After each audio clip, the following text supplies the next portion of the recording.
Hello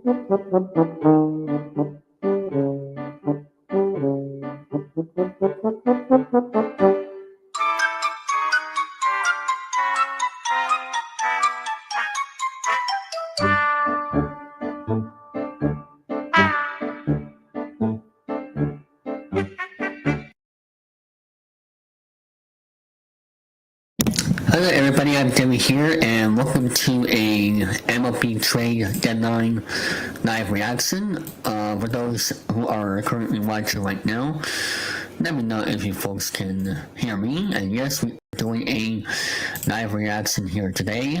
As you can see by that great thumbnail I made, and all that good stuff. We have our co-host joining us here in just a little bit. And all that good stuff. Let me know if you can hear me good. If so, feel free to comment in the live chat. Let me just let people know I am currently live. I am aware. Hey, Joey. How you doing? So there's been a few trades today, but the trade deadline just passed. Oh, just passed? I think it did. It does say 6 p.m. Eastern the last time I heard, which is 3 p.m. your time. Well, they got 3 hours and... Yeah.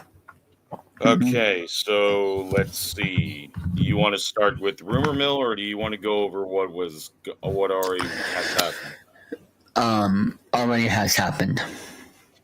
Okay, the most recent one I will go over.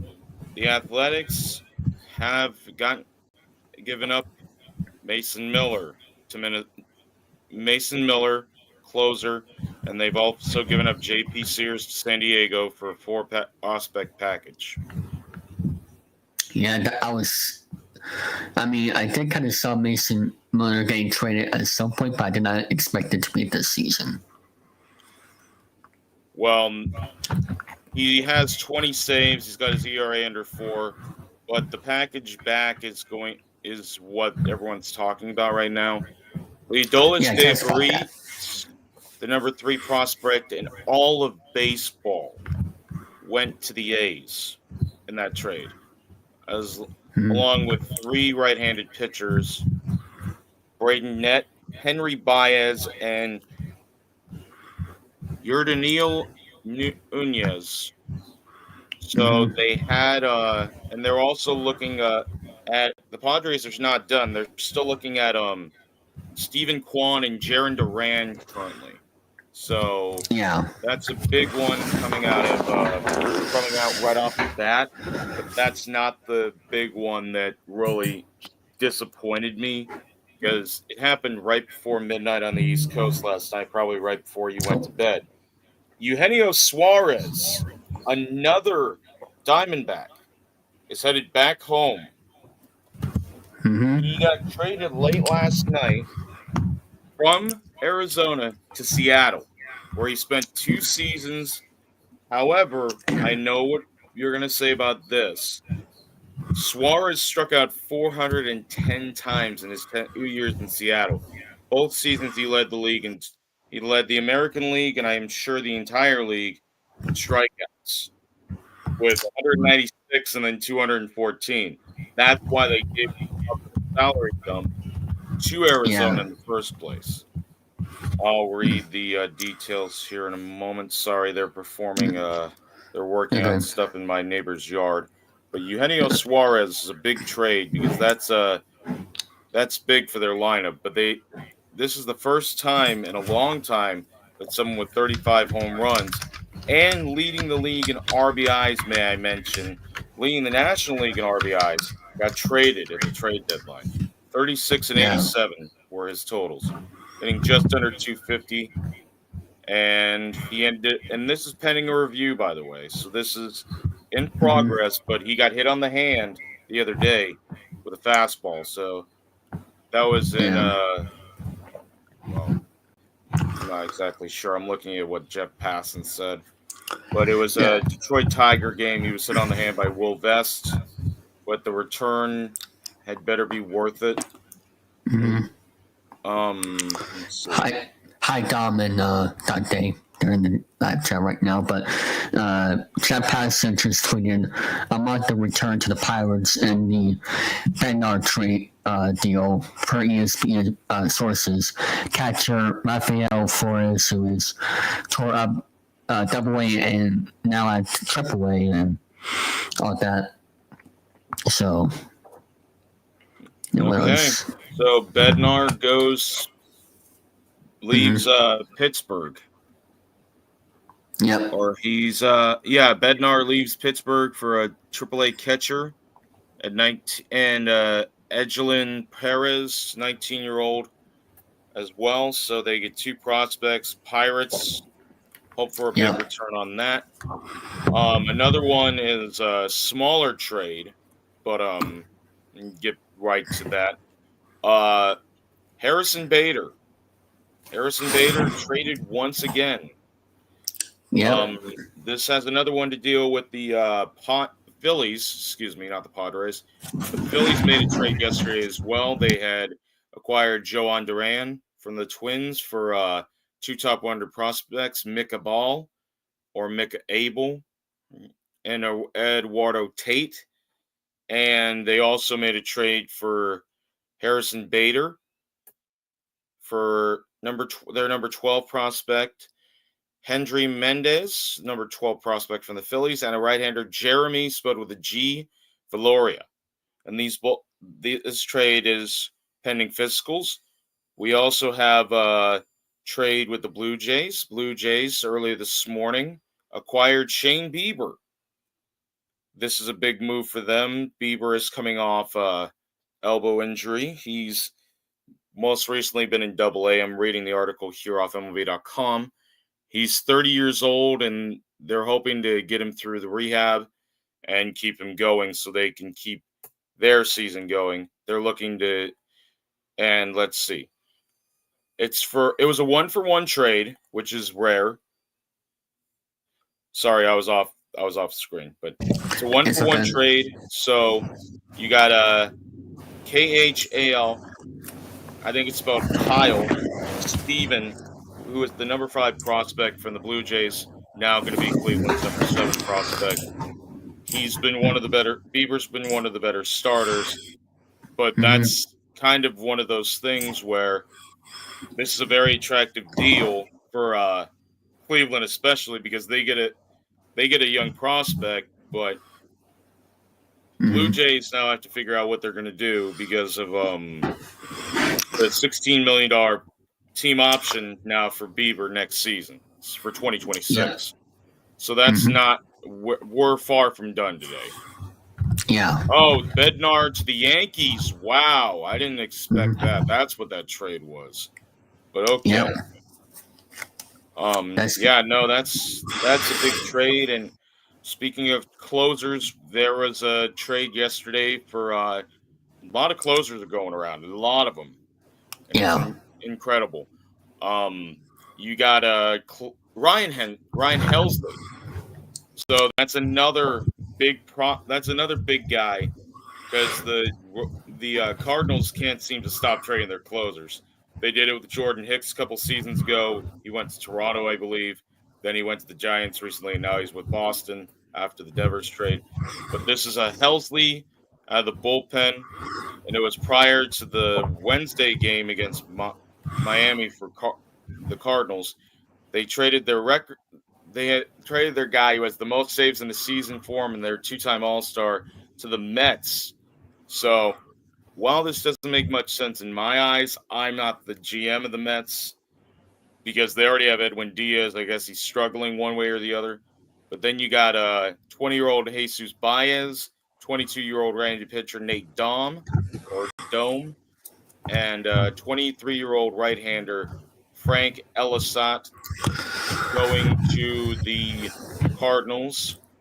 Baez is the number 8 prospect.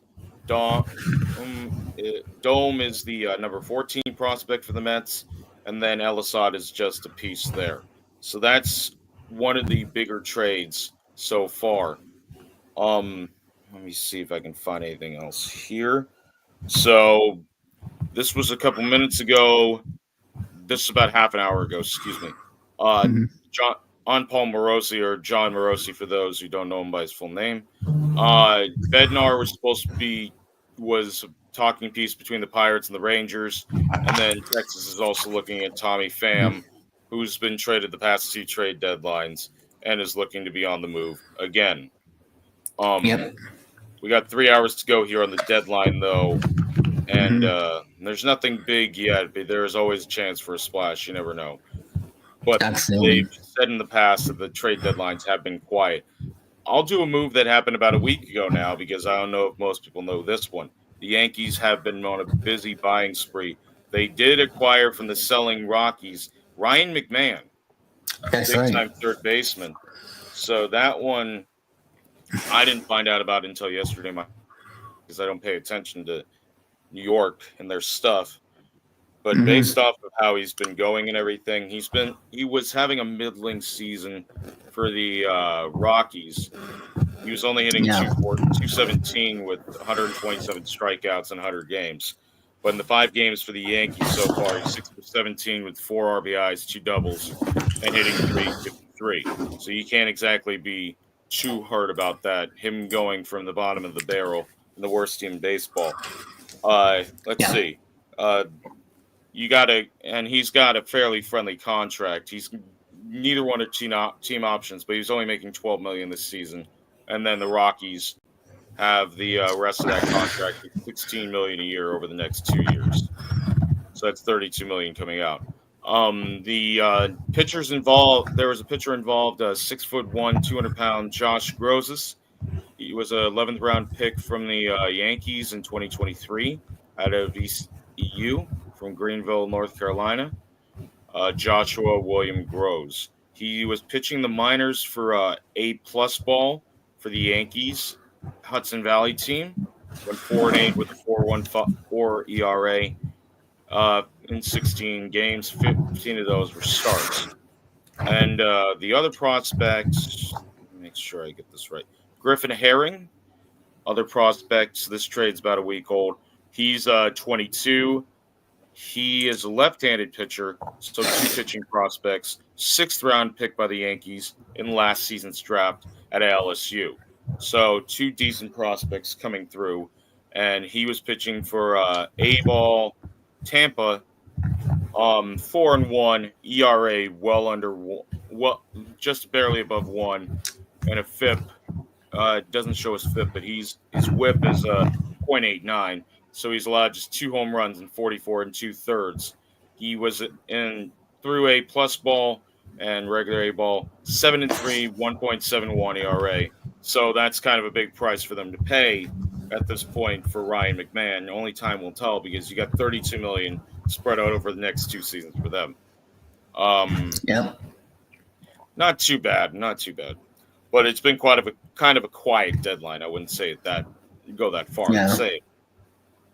I get it. But the only big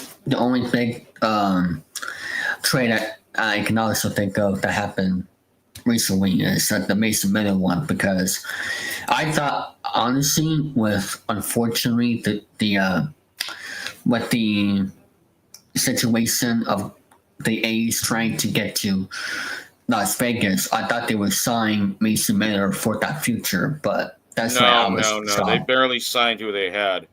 So there's smaller trades from the Tigers. There's Rafael Montero, Paul Sewald, now both going there, and then they just acquired 2 guys from. They just acquired somebody from Washington, Kyle Finnegan, and Kittredge just left the other day, and then you got Sir Anthony Dominguez, who just left Baltimore to go to Toronto. So Baltimore is just selling out at this point. They went from having such a solid core, just kind of falling apart. Kyle Finnegan goes to Detroit. Number 15 prospect for the Tigers goes to Washington. Josh Randall, number 15 overall. And then RJ Sales as well goes there. Cody Hewer goes from the Rangers to the Tigers, and then the Rangers get cash considerations. It's only a $6 million 1-year deal, so that's a very low risk, high reward deal for the Tigers. But I don't see much else here. Yeah, I don't see much else here. There's just been, it's been fairly very quiet, I guess you would say, but there's not Yeah. much there. Let's see, Brock Stewart, Detroit. Let's see, Brock Stewart from the Twins ahead of the 3 p.m. deadline. 33-year-old in the 6th round from the Dodgers. He made 11 starts in 4 seasons for them from 16 until 19, 5.46 ERA. And now he's been in the bullpen, 2.38 ERA through 39 appearances, as he is now making his way. As now you have Tanner Scott, Blake Trinan, Alex Vesia, Kirby Yates, Michael Kopech, and Brusdar Graterol in that bullpen. But Scott, Kopech, and are all hurt, so they're really trying right now.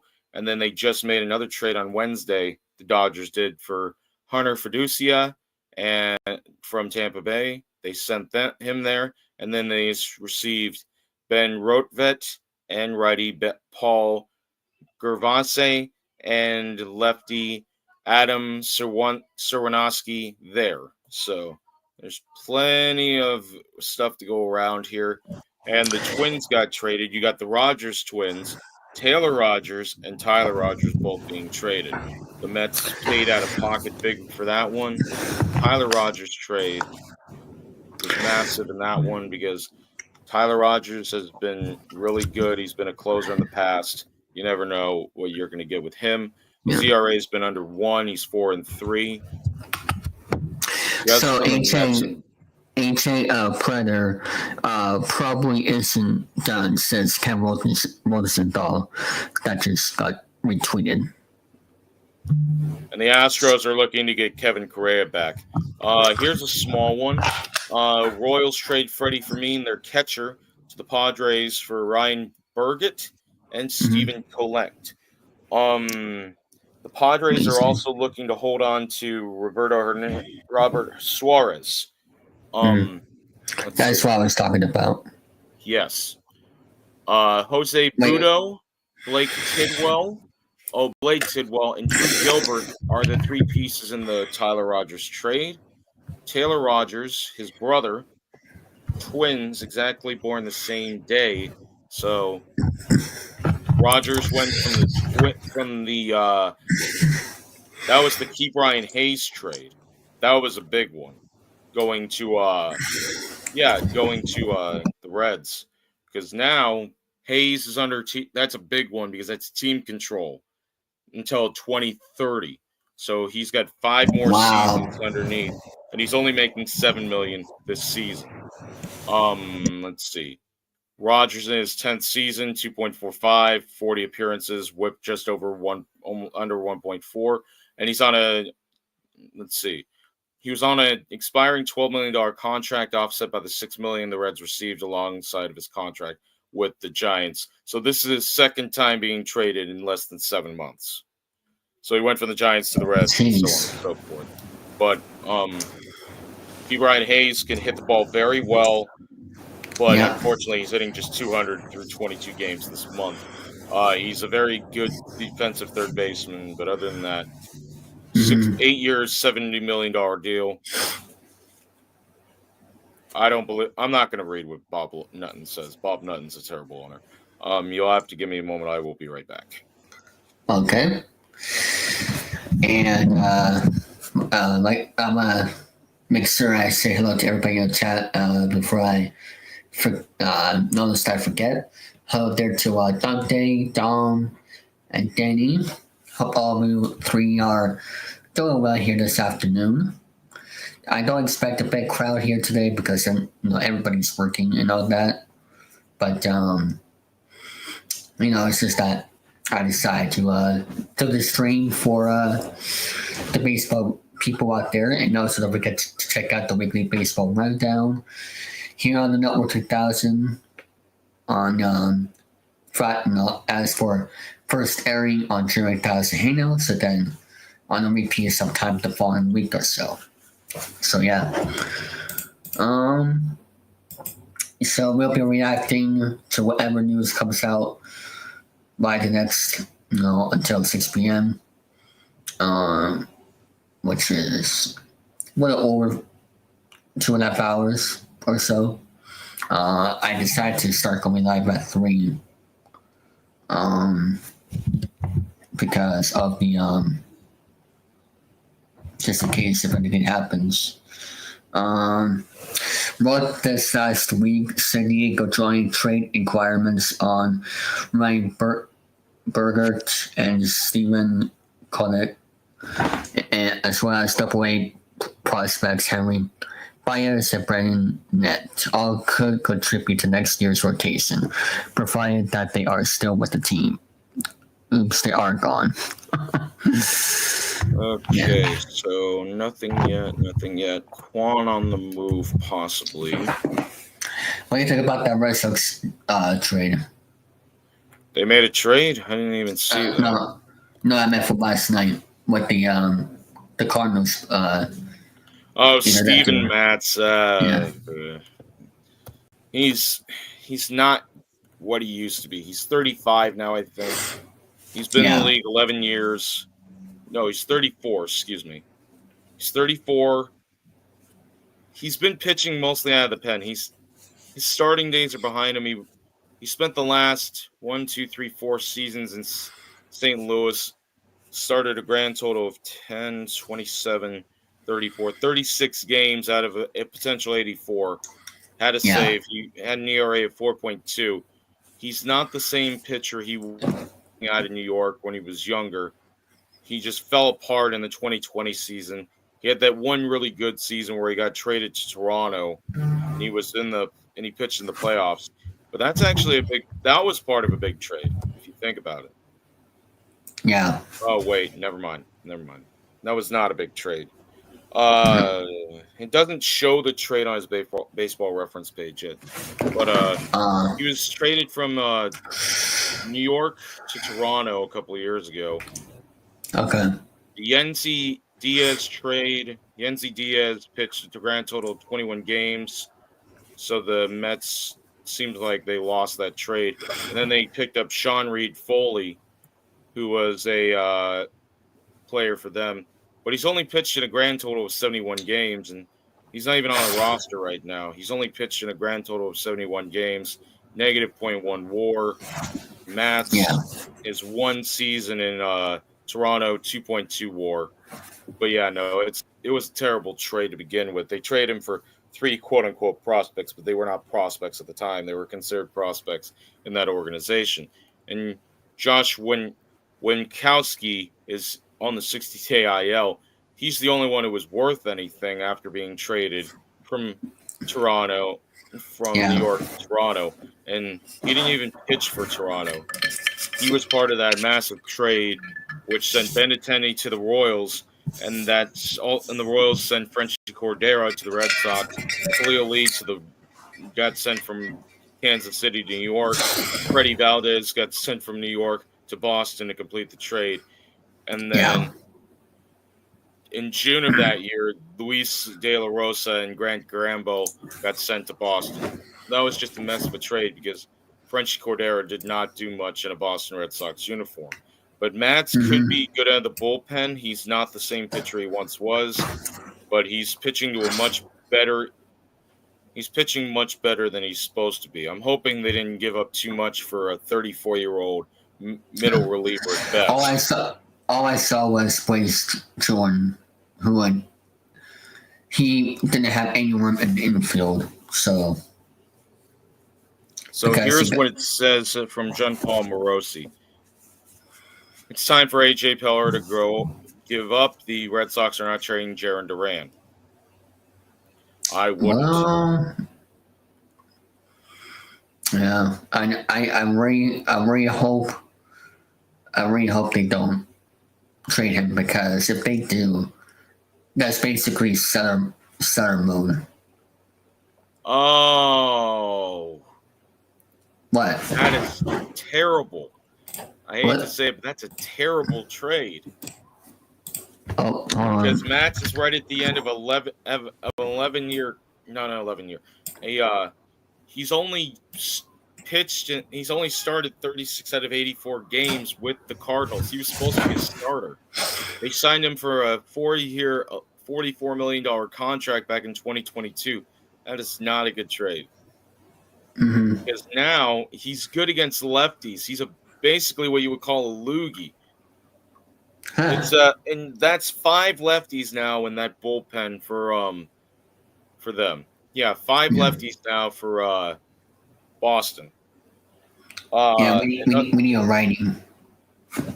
He does not pitch well against righties.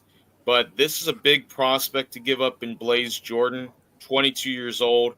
He was hitting balls all over the place in Worcester and in Portland, Worcester. Mm-hmm. He was hitting 298 in Worcester this season in 44 games. And 88 games in the minors between AA and AAA. 308 average, 377 on base, 495 slugging, OPS of 872, just 12 home runs and 62 RBIs. But his on-base percentage, he had 33 walks versus 38 strikeouts and had just under 100 hits. That's not a good trade in my eyes. You went and got somebody in Boston. Excuse me. Boston is not looking real sharp right now, trading a guy who's been as good as he has in the minor leagues. He's a third baseman and a first baseman, and looky here. They got Bregman still, but Bregman ain't going to be worth that money much longer. At least I don't think. Because Bregman this season, he's going into his 10th year in the bigs. He's got a 3.2 WAR, hitting 298, but he's 31 years old, and he's got contract options where he doesn't have to stay in Boston, I don't think. Yeah. Chelsea in the live chat said the Astros tried to get Correa, but many backed out. I'm not surprised. Yeah. But here's the biggest issue I have with that contract.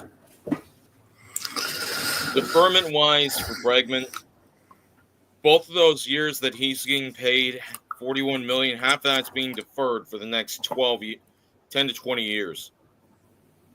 The $20 million deferment for next season is from 37 through 46, and then another $20 million for 2027 is deferred from 2038 until 2047. So he can opt out and not want that $41 million. And you just gave up on a guy, Blaze Jordan, who's 22 years old, a very raw prospect, for Steven Matz, who's only going to pitch. I really hope this is not going to be the Jeff Bagwell trade all over again. We're trading for an aging guy who doesn't need to be there.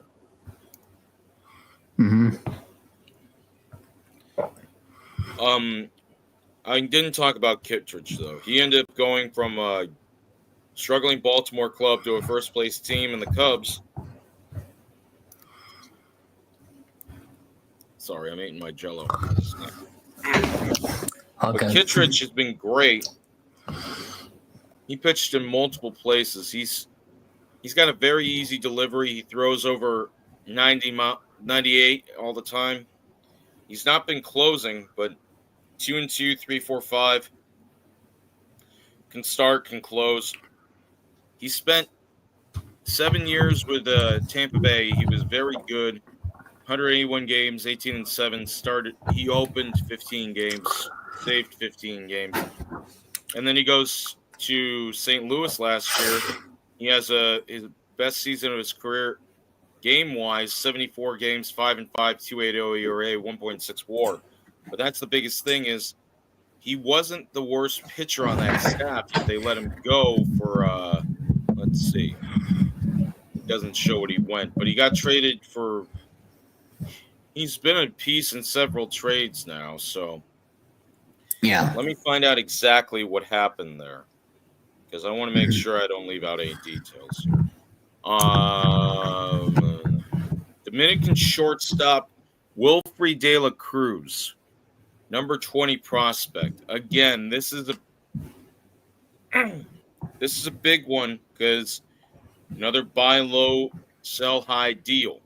Because Kittredge was only scheduled to make $9 million this year with a one, and then he's got a club option for $9 million next year. So the Cubs have a need that they can have and keep for a while longer because they've got a $1 million buyout for next season on him if they don't want him. But that $9 million for a guy his age where he's not doing too bad. He just had knee surgery in the offseason, but he strikes out 25% of the hitters he faces, just walks 6.5. He's very good. He's very, very good. And that's a 17-year-old switch hitter in Wilfrey De La Cruz, number 20 prospect from the Cubs. He had a $2.33 million bonus for the international class. He's 6'3", and he's a third baseman by trade. Kittredge is 35, but he'll be possibly the setup man for Daniel Palencia. So there's plenty there. There's plenty there. As they've gotten rid of, the Orioles have been on a selling spree. They got rid of Gregory Soto, Brian Baker, Sir Anthony Dominguez recently, and Ramon Urias to the Astros this past evening. So there's plenty of players that they aren't going to keep because they are not, for the most part, in it anymore. They are in last place, 9 games under 500, and now they're facing the Cubs. So he's basically just going from one clubhouse to another. That was crazy. Yeah, that's what happens. They get traded in the on-deck circle. They get traded on second base. That's what happened to Baez the other day. Not Javier, but the guy was in the minors, and he was standing on second base. They had to put in a pinch runner for him. So, yeah, it can happen at any time, at any point. That's what happens here. You always got to be prepared, no matter what type of player you are. But no, there's a lot going on right now that doesn't really need to happen because the Yankees, just about everybody has been traded. I think 5 closers have been traded now. Oh, the Yankee trade from John Heyman was Bednar, but Bednar has not been as solid as he once was. That's the biggest thing. Let's see here. 2-5, 17 saves, 2.37 ERA. Oh, Paddock got moved from Minnesota. I didn't see that one right away. But it's a big thing. Bednar's had his best season in 2 years. He led the league in NL in saves a couple seasons ago, but last year, coming off a disastrous 2024, where he had 62 games and only saved 23, he's a volatile guy, and he came over from San Diego in a trade there back in 2021. That was a 3-team trade that actually helped set up their future. So the Padres ended up getting Bednar. They traded Bednar, Fellows, Hudson Head, and Omar Cruz to the Padres. Lucchesi went to the Mets. Endy Rodriguez, who's been a big part of the Pirates so far, is now with Pittsburgh, and that was the Joe Musgrove trade. But so they have to pay Bednar arbitration now, and then he's a free agent in 2027. So that's money maybe not well spent, and you never know about that because I understand there's a lot of closers in baseball, and a lot of them get traded.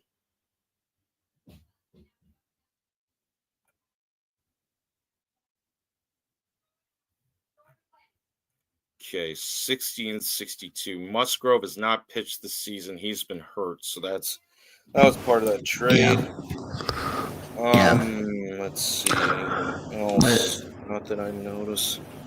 What do you think? What do you think? what team has been the most successful this trade deadline so far? I was gonna say either the Padres or the Yankees so far. Yeah, absolutely. I mean, who knows? Maybe they'll be able. Well, actually, any updates on Aaron Judge on how long he's going to be out? Because I was going to say if they keep, no, if they're playing like this, they could go to the playoffs. But I don't know about Aaron Judge. Okay, so he's hitting off this is from CBS Sports. He's hitting off a tee and can return after shortest possible IL stint. But he's 33 now.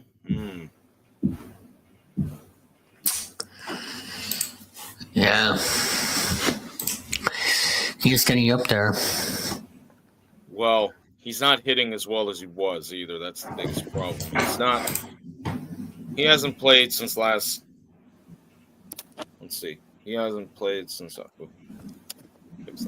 He hasn't played since last Friday, so he's closing in on a week now, and the shortest stay he could have on the IL is 10 days. So they're hoping for the best for that, but they just acquired McMahon, so he's going to be playing third base, but they have to have an option at DH.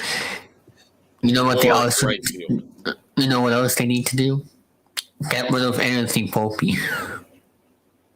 Well, Volpe hasn't been that bad. They had they acquired Austin Slater recently, so they got him. From Chicago, so he's been taking over for Judge. So at least they have an option.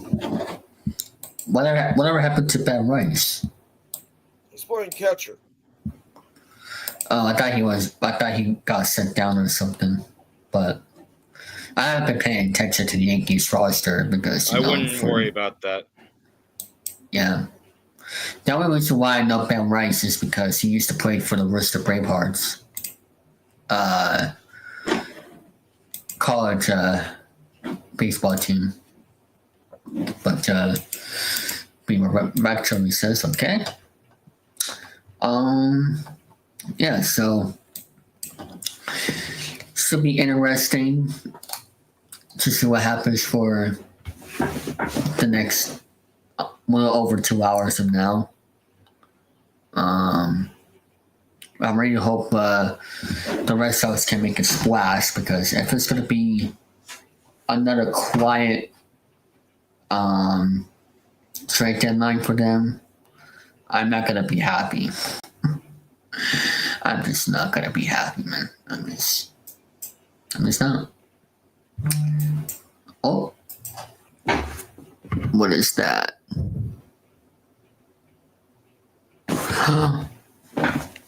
Wait a minute. Wait a minute.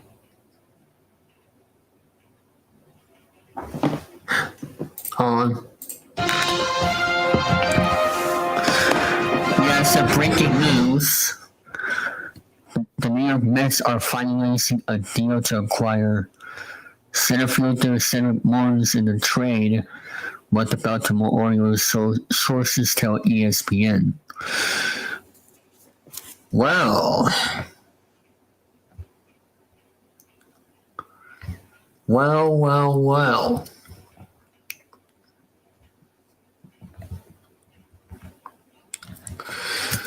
Once Joey comes back, I'll tell him the news of what just happened. That is huge. I hope I didn't miss too much. Well, the New York Mets are finalizing a deal to acquire center fielder Cedric Mullins in a trade with the Baltimore Orioles. Well, I guess they are sellers at this point. Let's see. The Orioles, yeah. Let's see. It's not a great trade. They wanted Luis Robert. Oh, that guy? Yeah. Well,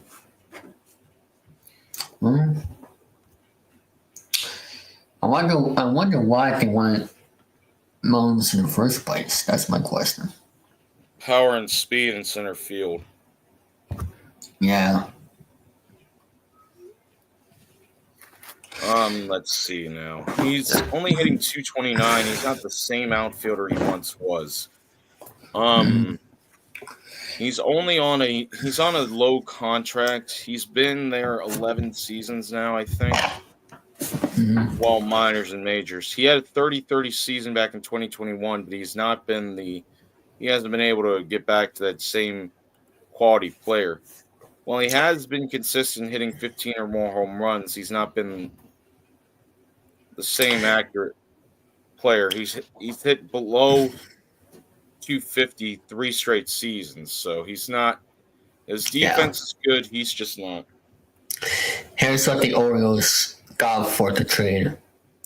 That's not a good package. Oh yeah. Well,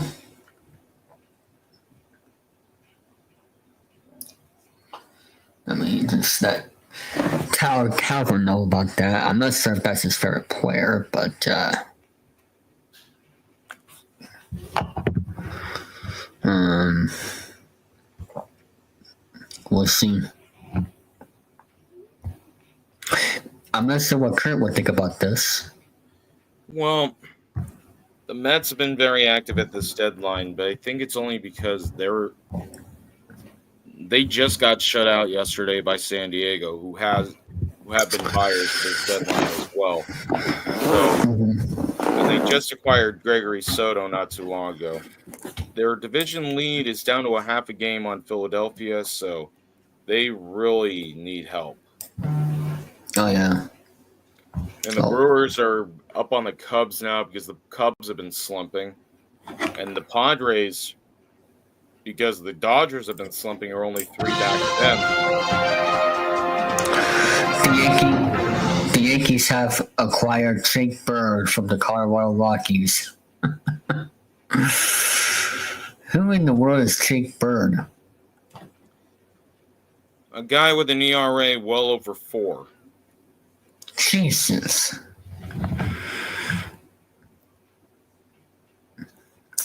Again, Come on, Craig Bressow. Where are you? Jesus. I'm sorry, I'll be right back. Okay. Come on, Craig. Get on the phone. Get on the phone, please, and make a splash. I know it's a good thing that there hasn't been any leaks or whatever, but still, make the call. Just make that number call.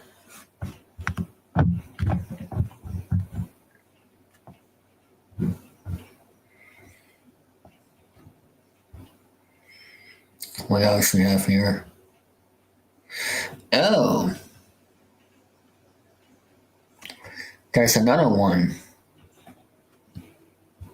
Hold on a minute.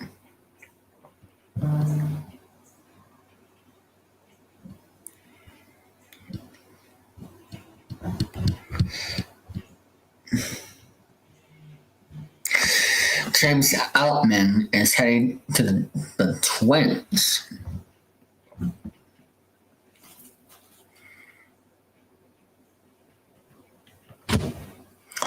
I'll have to let Joey know about this one as well.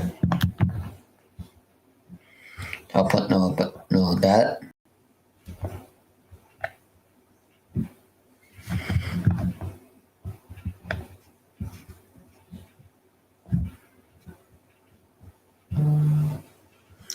Yeah, it's getting noted right now. I'll play it again.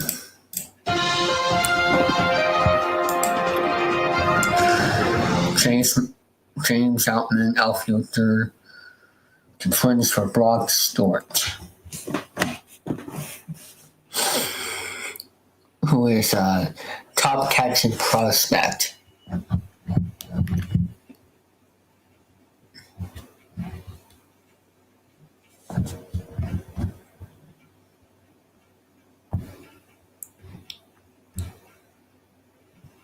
Let me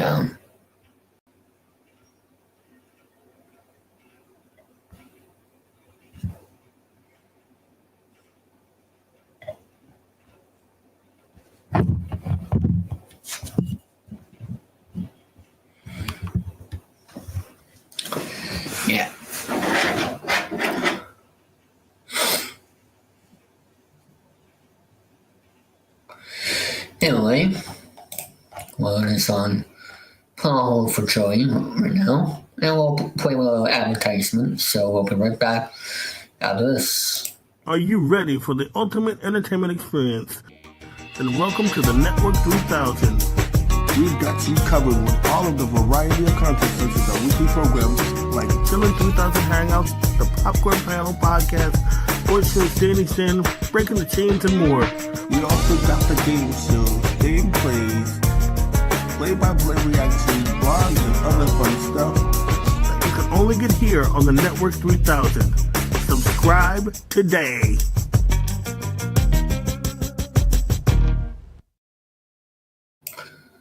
All right, welcome back to the MLB trade deadline. Oh, wait a minute. The Yankees are sending second baseman Rob Reggio and left-handed pitcher. I don't know if this is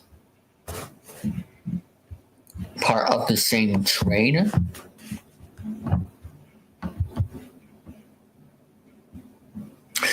Yeah, that's part of the same trade. What do you folks are? What is your predictions on who's going to win the trade deadline this year? And like I said, I really hope.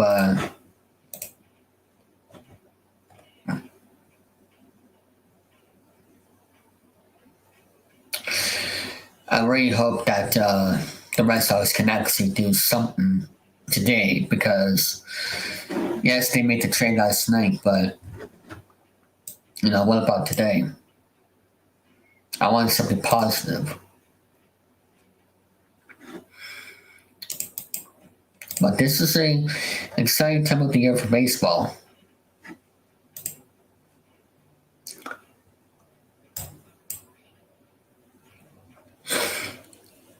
But and also I usually call baseball the second half of the year after the trade deadline because it's not the same roster as it was at the beginning of the year. So that's how I usually call it anyway.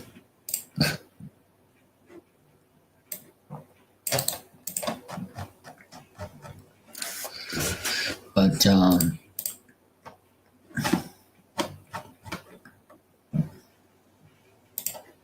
yeah. Oops. I did not mean to do that.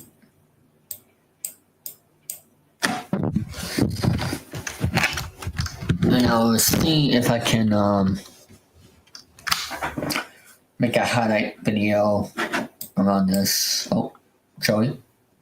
We have some breaking news that happened while you were gone, and that is James Outman is heading to the Twins as part of the Brock Stewart trade.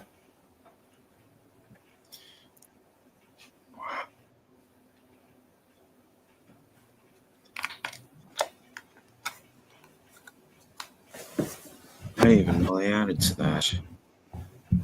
Yeah. Yeah, I didn't see anything where it said that they added to it. So let's see. Names.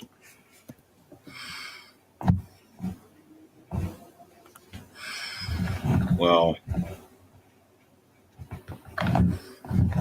Oh, okay.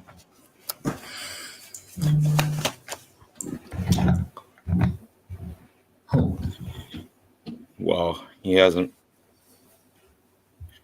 He finished third in Rookie of the Year 2 seasons ago, and he has not been great since then. In his last 175 at bats, he's just gotten 24 hits. That's it. Mm-hmm. Absolutely. That equates to a 137 average in the last season and a half or so for Outman. So, The Twins get an outfielder. He's not going to start. I don't think he's going to start. He's only 28, but he's not. He's not worth starting. Mm-hmm.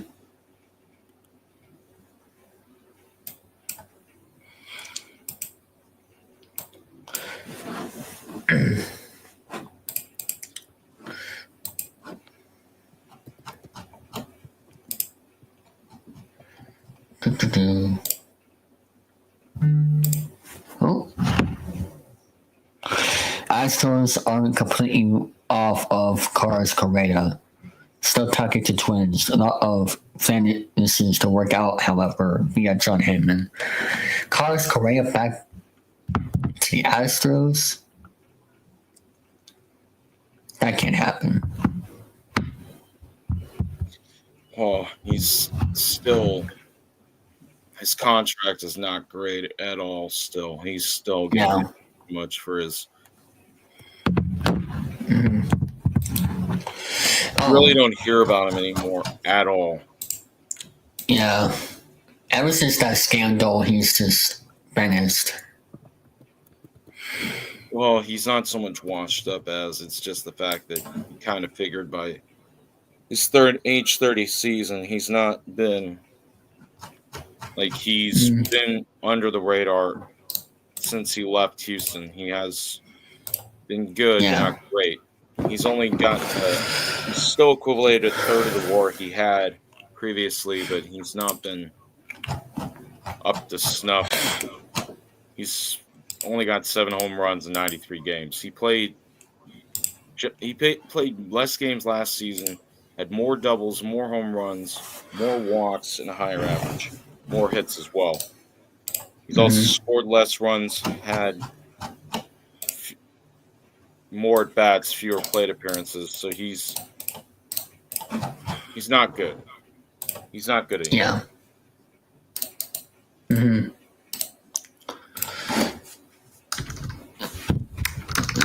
Let me just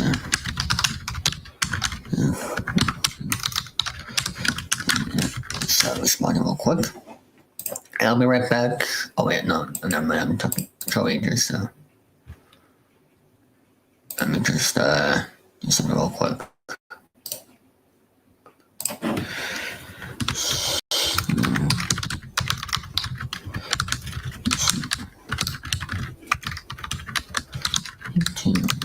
Let me just once Joey comes back, I will tell him I'll be right back because I gotta go to the take a little break.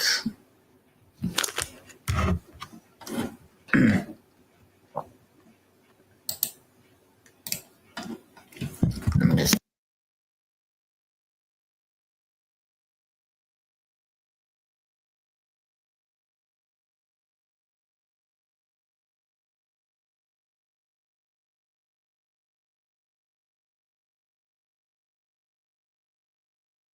All right, well, take another commercial break. You'll be right back.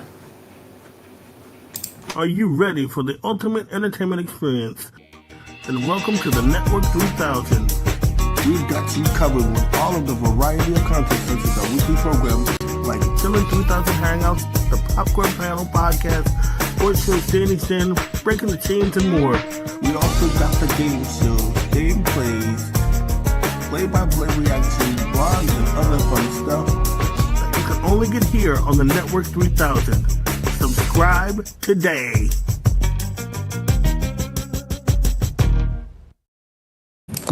Alright, back. Joey, I gotta take a little restroom break, so I'll be right back. Good. Keep on talking. Okay, let's see. Cubs are looking to land Mackenzie Gore. I don't know about that one. Bieber off board, linked to a bevy of starters. Mike Soroka. Oh, they did get Mike Soroka. Okay. They wanted Santi Alcantara, possibly. Alcantara's team control until 2027. Concerns, 2 left-handed. Want their top prospect, Owen Kaisi number 36 overall prospect. Last week they were talking about Dylan Cease. Okay. Michael Soroka.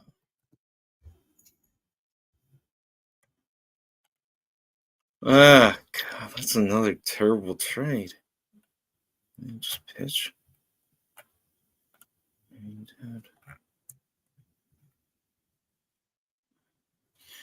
Okay. So the Cubs did acquire another starting pitcher a couple days ago named Michael Soroka. He has had an up and down career. He's pitched for the White Sox. He went 0-10 last season for that terrible team. And he had a 13-win season back in 2019. He missed 2 seasons in 2021 and 2022. He's not been great in his last 3 full seasons overall, injury-riddled or not. He's won just 5 games and lost 20 with an ERA of 5.5. He's also hit 14 batters this season, so his career is not over, but presumably, more than likely, he's going to be pitching for a Cubs team that is good, not great. They needed the pitching, though, so okay. Let's see. Anything else up to date? No. No.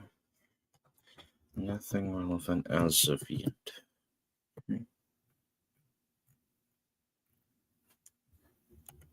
Our trade, already talked about Bader trade. Mark Stewart. Paul Sewald. I don't think I went over that one yet. Sewald, 35 years old. So this is actually low risk. Paul Sewald, sidewinding right-handed pitcher. He's given up 8 runs on 14 hits and 4 walks over 15 2/3. Player to be named later. Predominantly a pitcher for Seattle and for the Diamondbacks. But productive nonetheless. Comparison would be Joe Smith. He's pitched now for 9 seasons, 35 years old, 18 games this season, 4.7 ERA. Helped pitch the Diamondbacks to a World Series appearance 2 seasons ago. So definitely a positive for them. Seattle and Texas are both tied for second place right now. So they're both looking to help their cause. The Padres are currently on the outside looking in for the wild card. But all the division leaders right now are pretty much in this to win this. And Boston, who I'm very surprised has not made any moves yet, is only a game and a half back. So Breslow should be on the phone right now. He's got 2 hours left to do whatever he needs to do. Well, okay. All right. Let's see. Let me look at actual Boston. They've only made 1 trade, and that was for Blaze. God.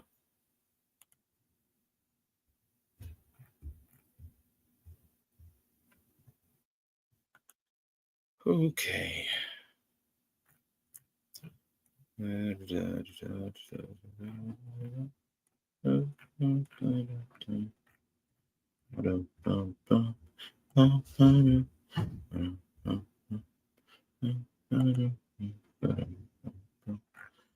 Okay.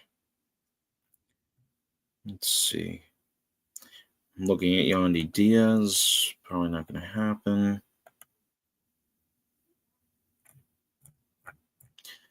There's not much left for them to think.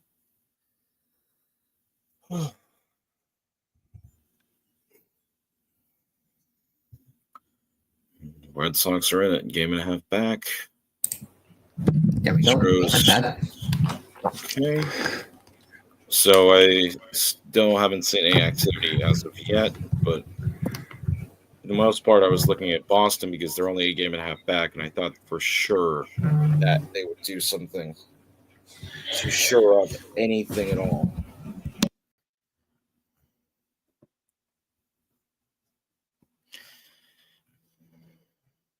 So what is your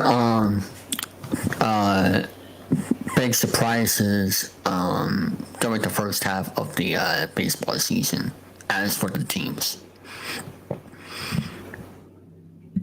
Colorado being as bad as they are. Oh, yeah. Currently 28-80. Yeah. Do you think they're actually going to break the all-time record?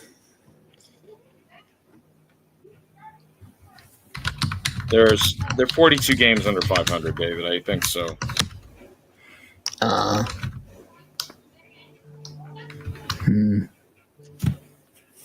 But yeah. But we'll see what happens. But yeah. What else? Oh, shall we navigate for a brief moment?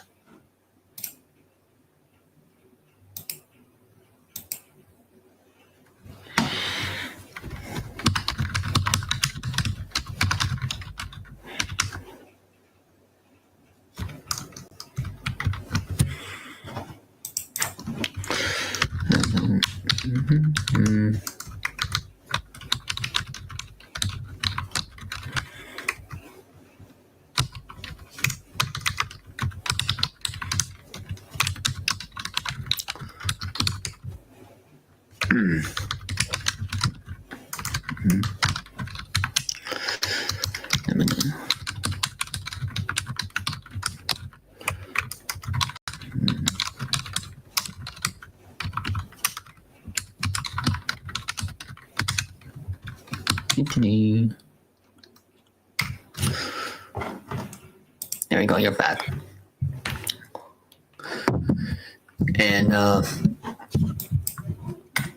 what about as for player performances? What has been the biggest surprise from a player's standpoint? It's going to continue to be Cal Raleigh.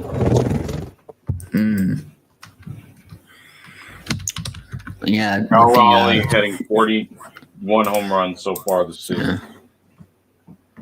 Yeah.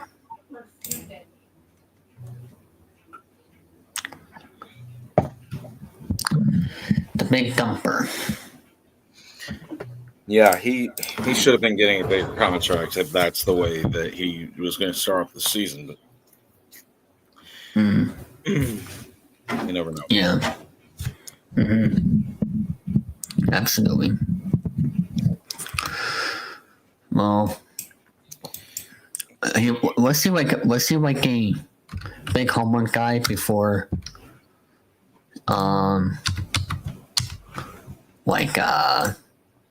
This season.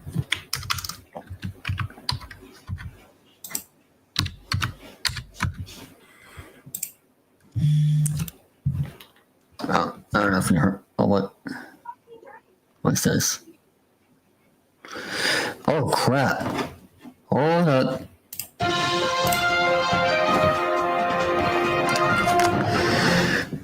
The Minnesota Twins are trading shortstop Carlos Correa to the Houston Astros, sources tells ESPN.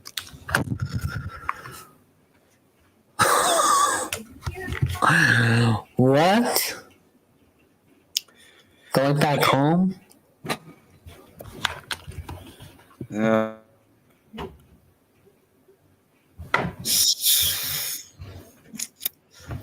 I don't know about that one. Wow. Okay. So just looking at their future.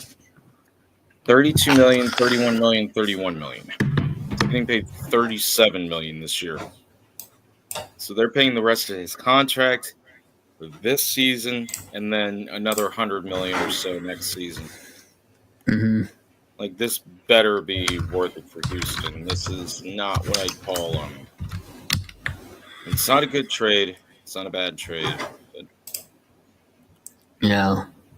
I really do not know about this. Okay, so here's what was said. But this is from Bob Nightingale, so take this with a grain of salt. Okay. So this was a proposed trade.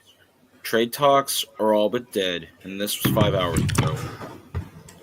Houston asked the Twins to pay about half of about $50 million of the remaining $102.5 million left in Correa's contract to include an outfielder.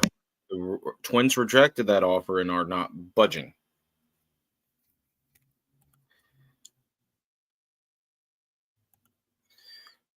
So I'd love to know what changed.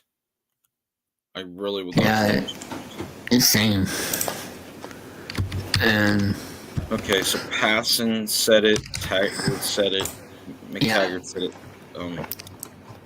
We will get it to you sooner than later. We don't know because the details are still foggy. It's one of those things where you really don't know. So Correa is 30 years old right now.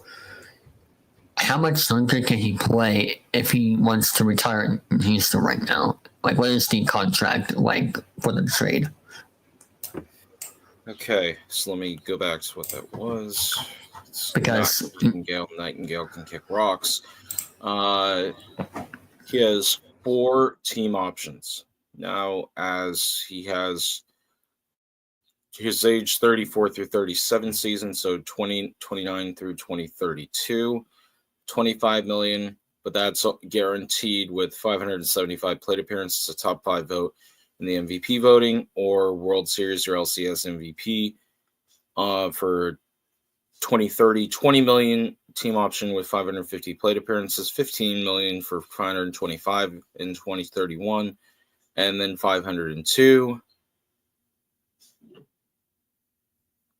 for the $10 million option. So, you did for a guy you did not want back in 2021. So, I don't know what's going on. I also really want to know like what changed in the past 5 hours or so. Money. Money changed. I guarantee that's what happened. Money had to have changed. Yeah. Because there's no way you go from $102 million, because that's just what's left on those 3 years. You got $100 million, $102 million, 3 years, and then you got a 25, 20, 15, 10 for all team options. So that's that. But I don't know. Because if you think about it, that's an extra 40, 25, 45, 70 million added on in incentives for team options, only if he did any of those things. But you also have to consider thinking about it that way.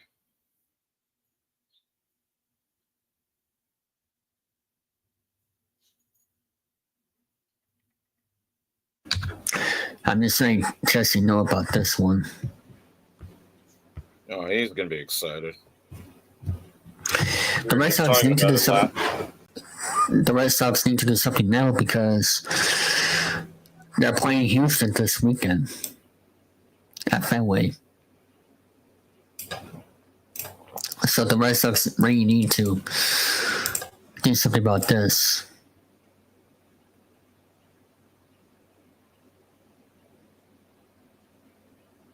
If I remember correctly, they wanted him, but they went and got Bregman instead. Mm-hmm. Yeah. Well, gonna be in the no. I mean, what is the ranking of the Red Sox roster right now? If we can find a way to look that up.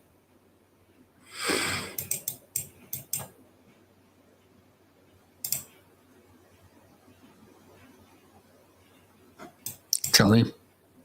Oh, I'm sorry. I was reading something. What'd you say? What is the ranking of the Red Sox roster right now? Out of the 30 teams. Oh, you mean power rankings, team rankings. Let's see. Mm-hmm. Okay. Let's see. Teamrankings.com. Boston is. Wow. Oh, that's a projection thing. Jesus.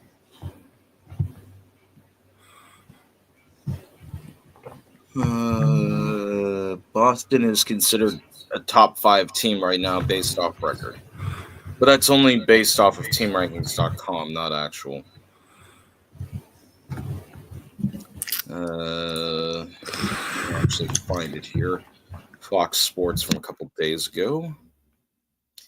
So they had the Rockies at 30, White Sox, Nationals, Pirates, Braves, Athletics, Orioles, Twins, Angels, Diamondbacks, Marlins, Cardinals, Guardians, Royals, Giants, Rays, Reds at 14, Mariners at 13, Padres at 12, Rangers at 11, and Boston, as of 3 days ago, was top 10. And Sean Heyman just tweeted the Red Sox are pursuing top starters, Mariel, Kelly, and others. Yeah, 2 hours before the deadline's up. Very good job there, Chief. Sean Heyman, yeah. I see where you got your information on the Outman trade. But no, this is...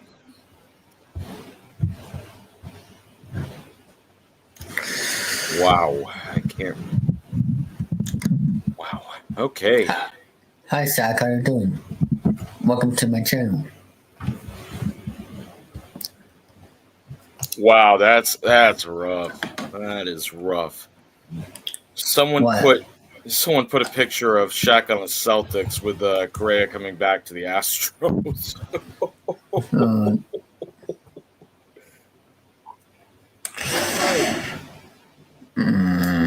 I like Big Diesel as much as anyone else, but he was not good when he was with Boston at the end of his career. Not at all. I know. He got injured a lot. He was... Jesus Christ. Adolis Garcia's trending right now. Alcantara's. Colton Miller, that's a football player. But so how many years was Correa's contract when he first signed it?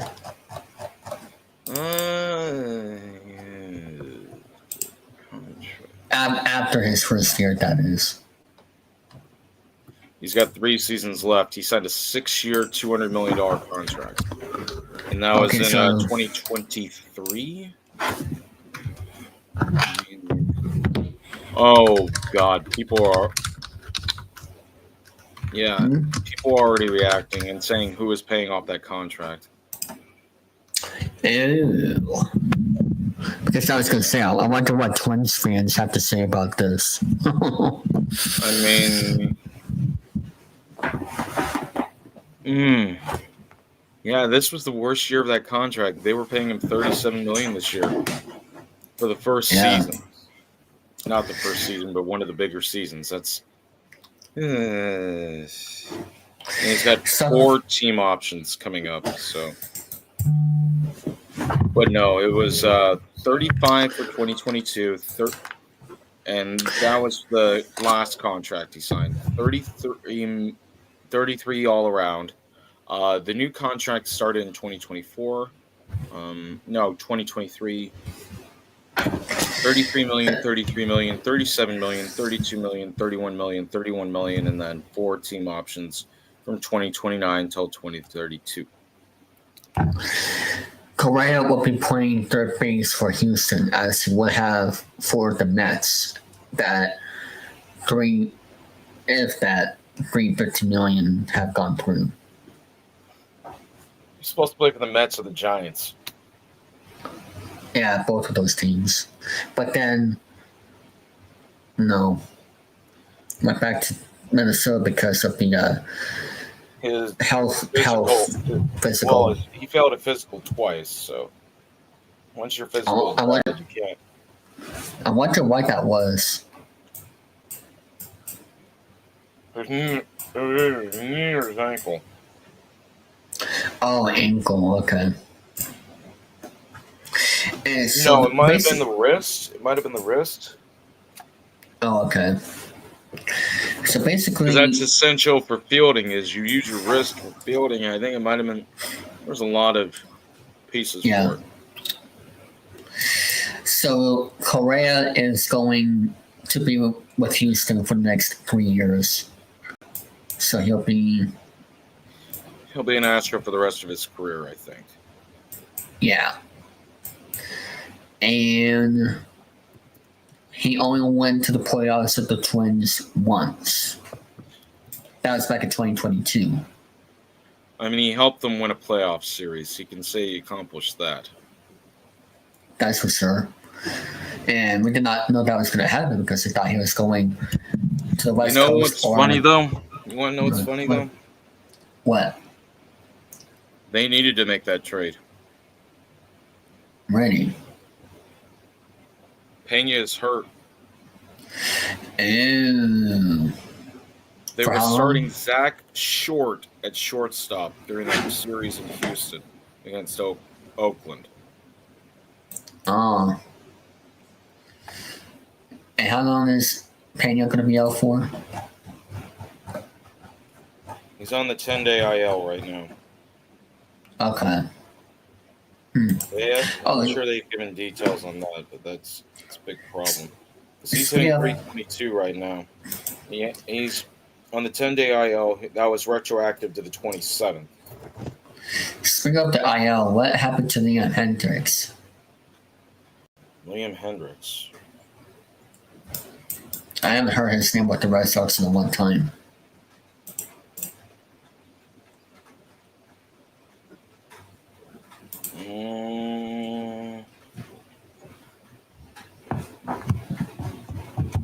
Setback with hip injury.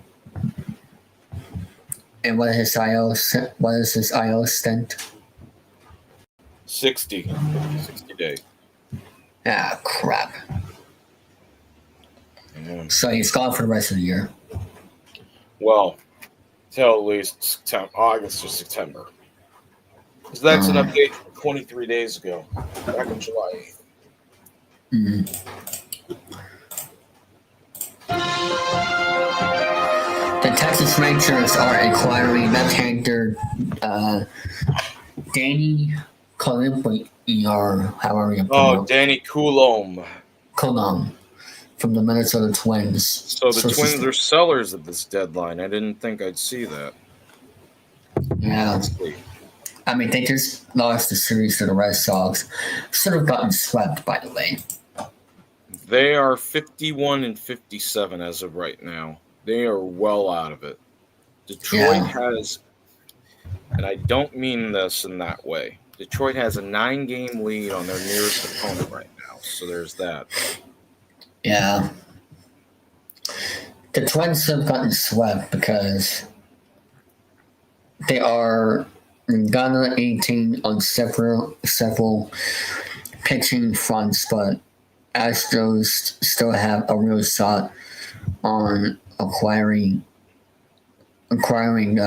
Cease. Perfect. Heyman. Wait a minute.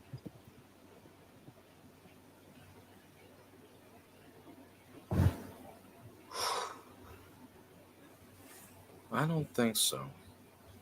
I don't think they should.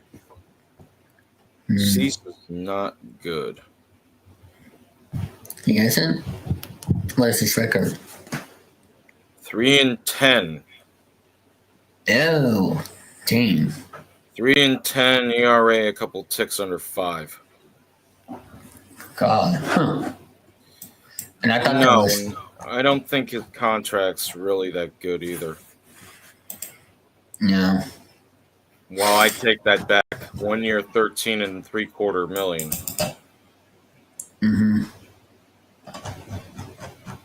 and that's for this season only. Yeah. He was traded, and this was a terrible trade to begin with, back in last March for Samuel's left-handed outfielder, 21-year-old out of Venezuela.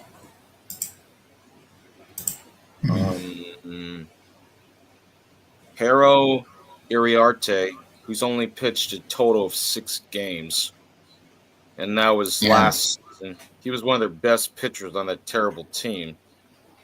He gave up one earned run in 6 games, and he's a young right-handed pitcher. Drew Thorpe, who's on the IL for them, for Chicago. He pitched in 9 games, 9 starts, 3-3 last year.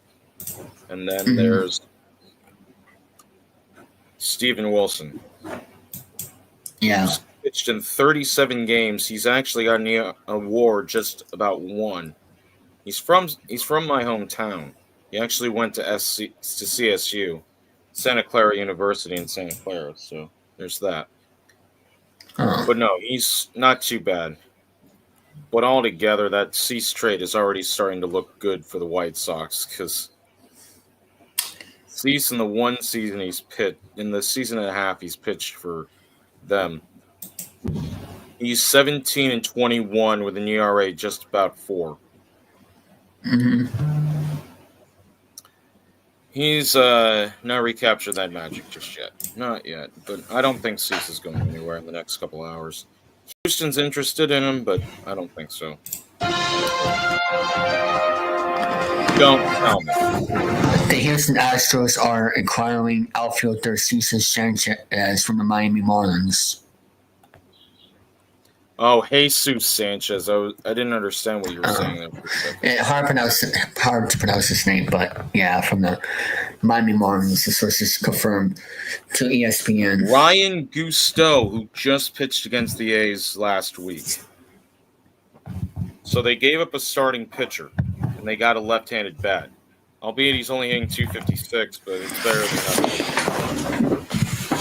nothing. Yeah. 256, 320, 420 for his splits, 10 home runs out of his, and 36 RBIs with 9 stolen bases. He's not been an all-star, but he's been steadily gaining steam. Went 1 for 25 in his first time in the majors in 2020.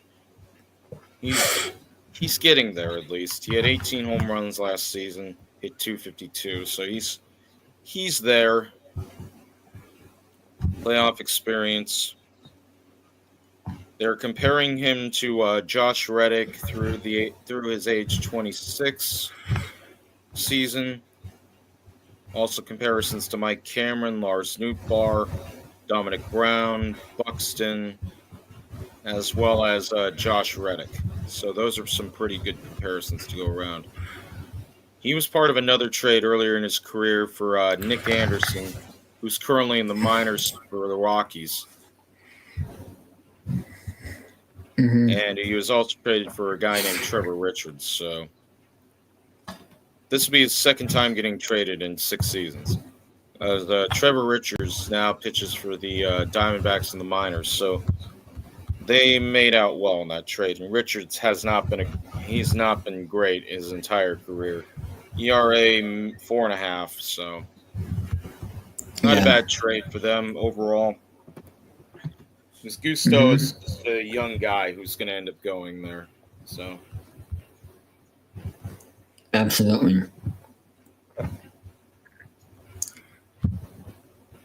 Let me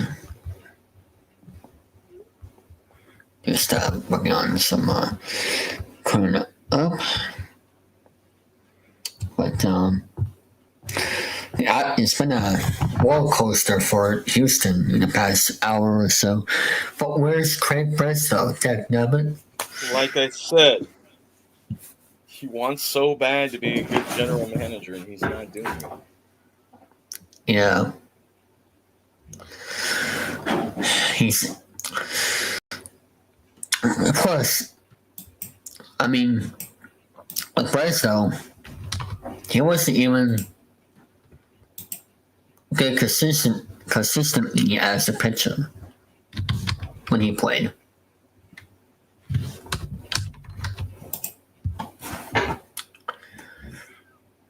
Back in 2023,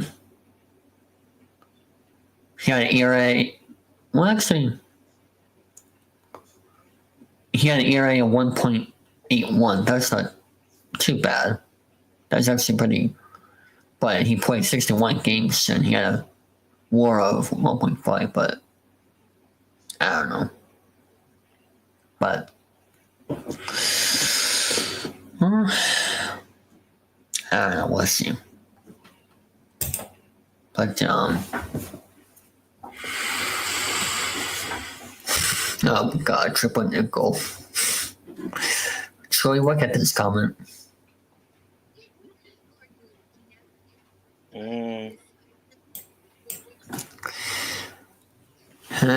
Well, that's not gonna happen. I mean, what was it? 84 beers or something like that? 99 beers. Yeah. Drank all that beer on the plane, so he would work at he would go to a Hooters. Yeah.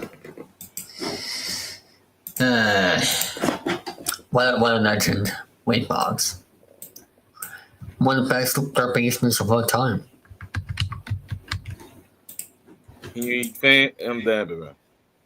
One of the only third basemen to have 3,000 hits too.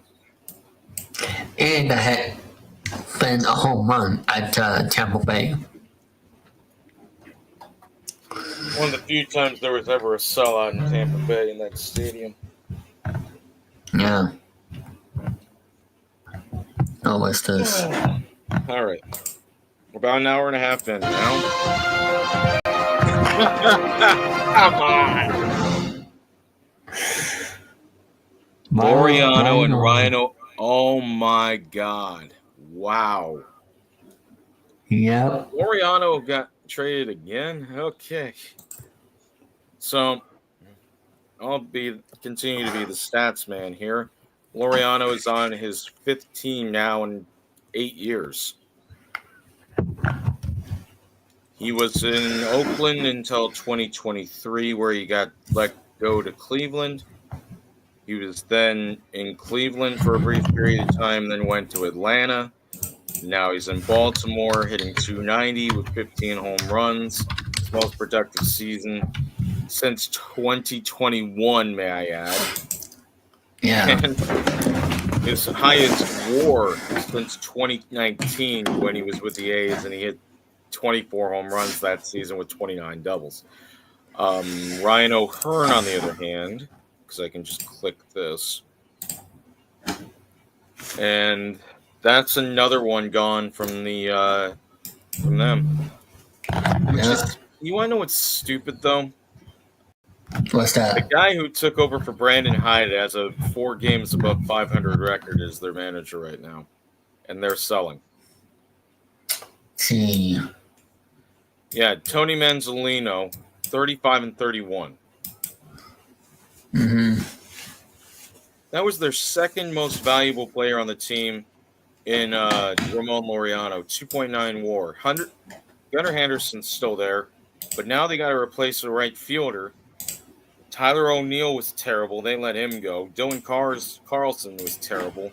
He hit 222. And Hunter Kierstad has been – he declined faster than a falling stock. He has a 192 average, and he's worth negative 1.5 WAR. So, just to be accurate here, they traded away their center fielder, their right fielder, and their designated hitter in the span of an hour for Baltimore. They traded away 43 home runs and 138 138 RBIs, 46, that's 95, 139 RBIs between those 3 players. O'Hearn is their 4th most valuable player, 2.1 WAR. Laureano is worth So they traded 5 WAR away, and I hope to God that they actually got something worth it in the end. Because they are rocking with this, as I would share my screen, but okay. So I'll show you their rotation. This is what the problem is in Baltimore. Not their offense, their pitching. Povich, Eflin, Morton, 35-year-old Tomoyuki Sagato, who they acquired in a free agency from Japan, and Dean Kramer. When your top 2 pitchers have 8 wins and are combining to go 16 and 12 between the two of them and be worth just under 2 WAR, and then Trevor Rogers, who came over in a trade, I believe. No, he's only been with them 8. He's only started 8 games, but he's their best starter by default. I mean, God. And that was the Kyle Stowers trade, by the way. So, Kyle Stowers is a freaking all-star over in Miami because the general manager, I don't think it's Dombrowski's still there. I hope to God it's not David Dombrowski still. No, it's Mike Elias. Mike Elias is garbage. Because he just traded away 3 quality players. I know. Scraps. The Orioles are going back to square one. They can't win crap. He had only being 9 games under 500. We'll see. I really don't understand that. Yeah, they're trading everybody. And the Padres are going all in. Just like back in 2022.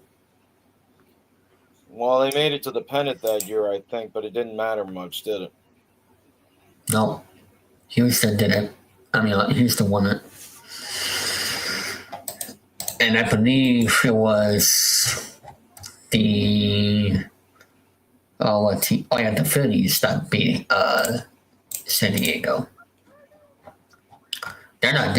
Have they done anything this deadline? Did I miss anything? No. They've got an hour and a half.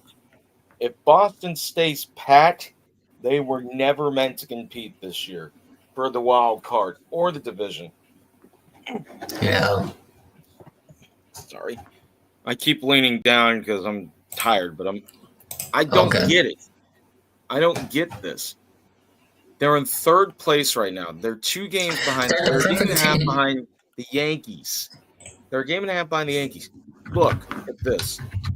Chief baseball officer is also your general manager, your scouting director. They have a 71% chance, 72% chance to make the playoffs and a 5% chance to make the World Series. Houston isn't even playing today.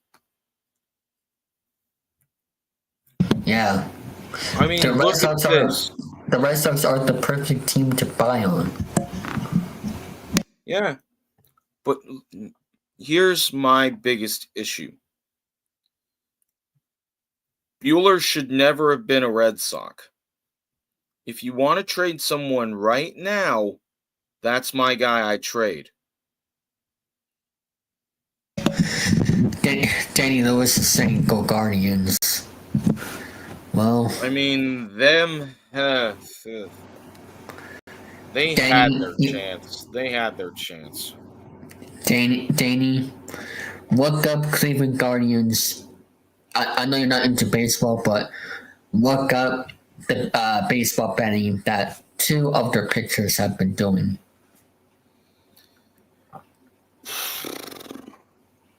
I mean, I don't get it. I do not get it. Their bullpen, and Boston's bullpen's good, and I don't even like Boston. Boston's bullpen is good. But here's the thing. They let this guy go to Sacramento,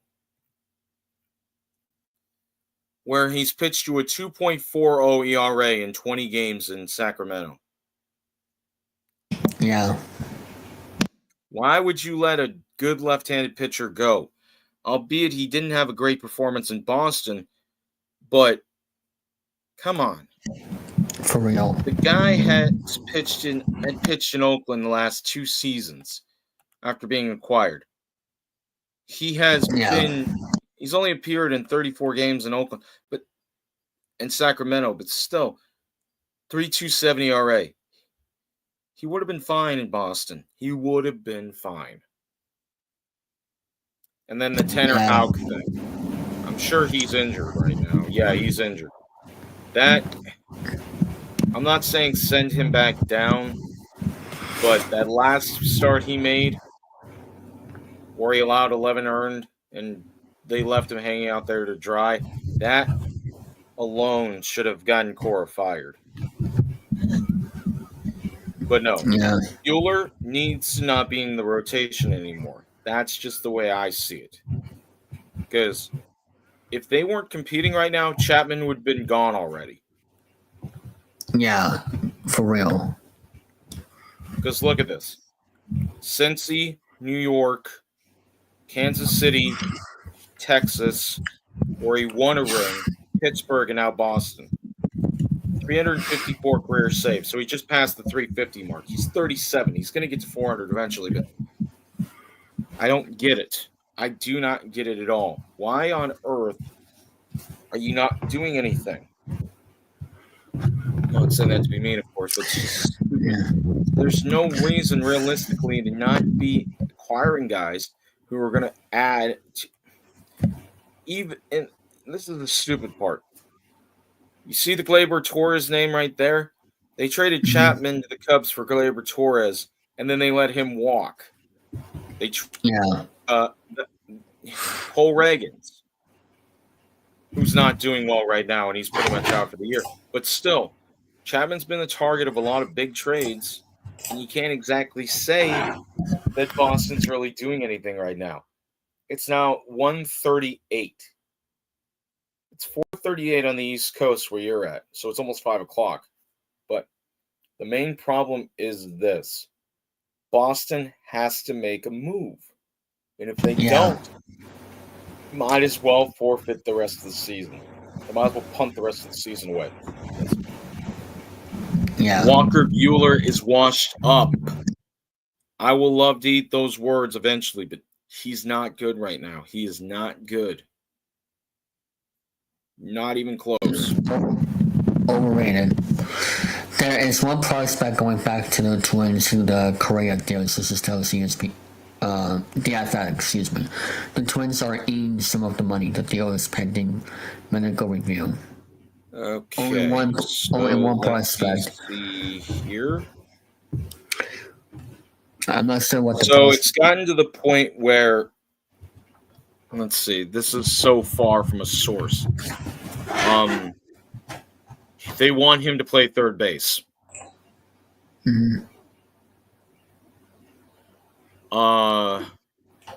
Isaac Paredes is now out with a significant injury to his hamstring. All right.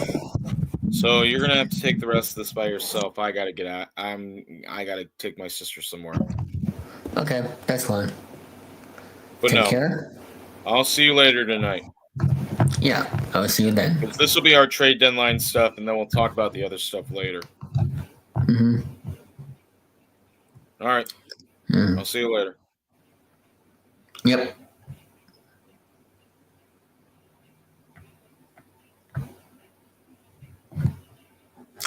All right. Let me get something here real quick. Let me see if I can invite somebody on in the meantime.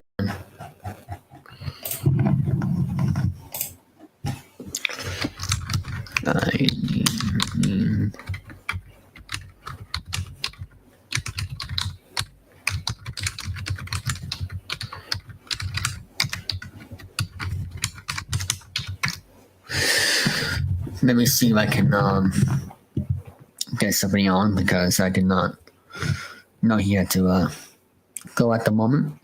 But let me send the link to because I still want to be on for the next couple of,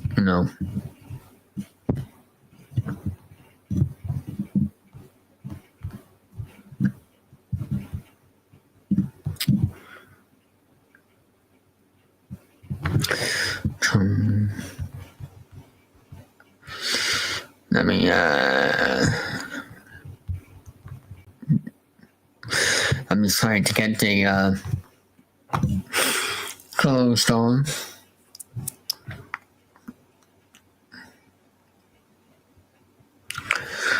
I'm gonna see who I can find in the meantime, as I'm currently not.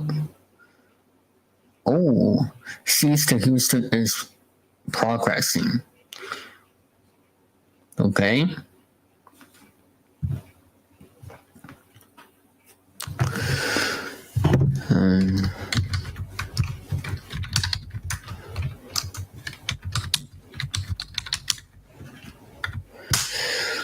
Let me see.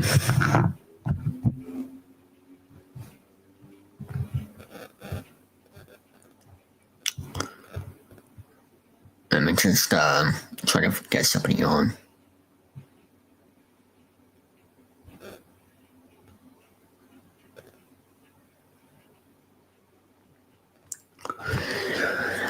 Let me put this on here. In the meantime, let me play some music because I am going to try to find a new co-host. So I'll be right back. So give me a moment.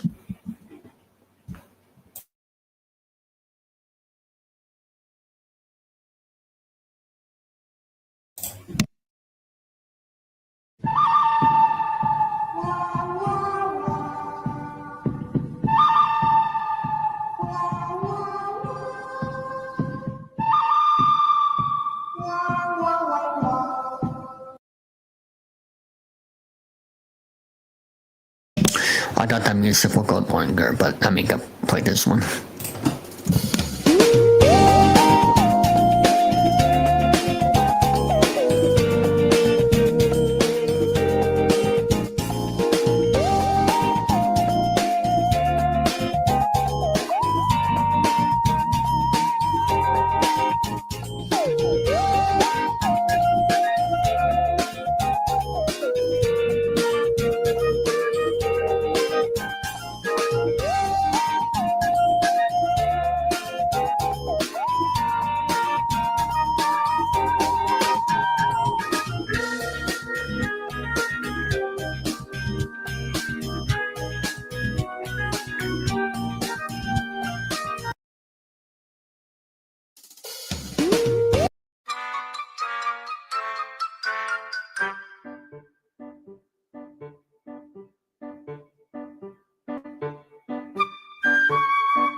I am back. I found someone to help me fill in the meantime. I am just basically waiting for that certain person to tune in. But Jesse, if you're still watching and want to join in, you're more than welcome to. Oh, there we go. Hey, Eric. Hey, what's going on? I'm rainy day. I'm frozen. This is not fun. Yeah. I know. Yeah. That's unfortunate.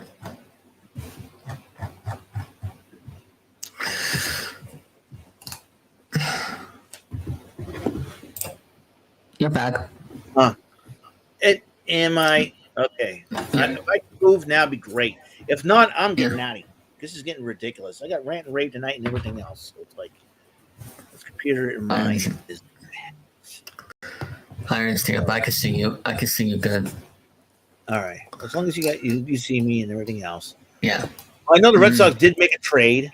Blaze Jordan is going to St. Louis, and Steven Matz is coming over. I think probably another arm.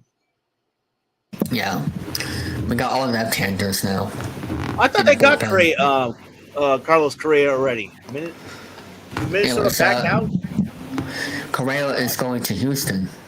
Going back to Houston. Yeah, did that deal happen?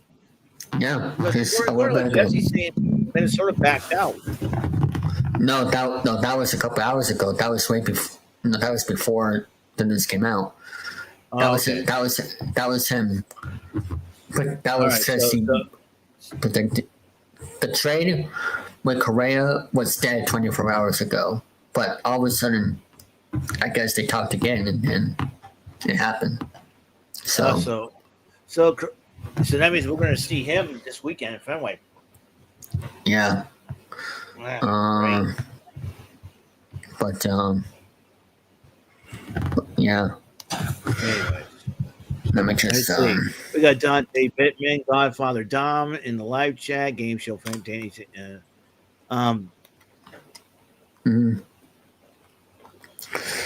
But Danny Lewis and Zach Cooper, Jessica Chains, and Triple Nickel Pickle Tickle. That's the funniest name I've ever seen of the user. Triple Nickel Pickle Tickle. Wade Boggs trade the Hooters from Buffalo Wild Wings. I never tried the Hooters because we never had a Hooters in the area. I did try Buffalo Wild Wings. Huh. But what do you think has been the biggest surprise in this trade deadline so far? I haven't got a chance to watch any of the trading deadline, but all I know is about Steven Matz and Blaze Jordan. I know about Carlos Correa is about it. I know Harrison Bader's moving to Philly. We just seen him play in Minnesota, so that's going to be very interesting. Let's see his name. I'm going to try. I didn't know you were going. I don't know why. I figured I would rest up. I got too much on my plate. I got too much on my plate tonight. That's for sure. And the last thing I need to hear. Well, I figure I was sending the invite if I wanted to. So let's see. Let me show you. Let me fill it. Let me fill you in. I got it on. Here's the first. Here's guys. All right. Ramon Laureano traded the Padres. Always need help. Yeah. When you're going against the defending world champions, Orioles having a fire sale. I can't. You know what? I think I have Fox Sports. They're having a huge fire sale. Of course, they stink. They're at the bottom. Yeah. All right, here we go. All right, let me check out here that I can. Yeah. And Ramon Laureano and Ryan O'Hearn's gone. Danny Colomb is going to the Rangers. Let's see. We got Jesus Sanchez going. Going to Houston. Oh boy. Yeah. Let's see. So, Jake Bird's going to the Yankees wow. He's got to shave that beard. I know they had to kind of. Actually, Eric, they got rid of that rule before this season. Yeah, because George Steinbrenner is dead. They can do anything they want now. Yeah. James Outman going to the Twins for the World Champ. Oh, Cedric Mullins. This is a huge surprise. Yeah. I thought they would build a franchise on Mullins because he's been there, but going to the Mets, that's a big, huge step for him. All right, David Bednar, he was the Pirates closer. Now he's going for the Yankees. That's going to help. There were rumors going around about Yandy Diaz going to Boston. I don't think that's going to happen. Yeah, not at this point. Brock Stewart going to the Dodgers, the defending world champs, and Harrison Bader. Kyle Finnegan's going to the Tigers from the Nationals. Mason Miller is going to the Padres, and let's see.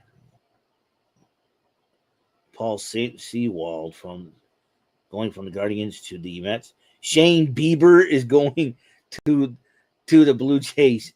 Well, he's going up to Canada for another Bieber that's in front of Canada. Yeah. Canada's got another Bieber. And then you got Andy Kittredge going to the Cubs. Yeah. There were rumors about Bieber going to the Red Sox at one point, but that never happened. Yeah, that was. Eugenio Suarez is going back to the Mariners from the Diamondbacks. So I'm sure he's happy about that. And Steve Matt's going to the Red Sox. And that was the first one. Ramon Urias is going to Houston. Well, Houston's going to. Zach Littell's going to the Reds. Kevin Henry must be happy.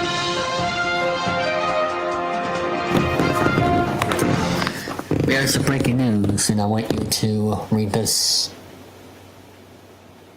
Okay. We have acquired Will Wagner from the Toronto Blue Jays in exchange for Brandon Valenzuela. So Will Wagner's going to the Padres. Yep. So, yeah, Ryan McMahon's going to the Yankees. Mm-hmm.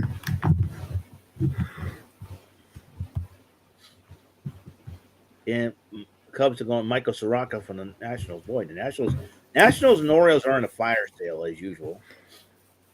Yeah.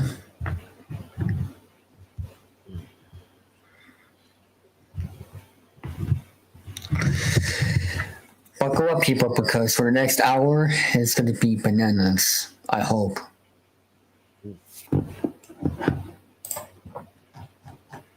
But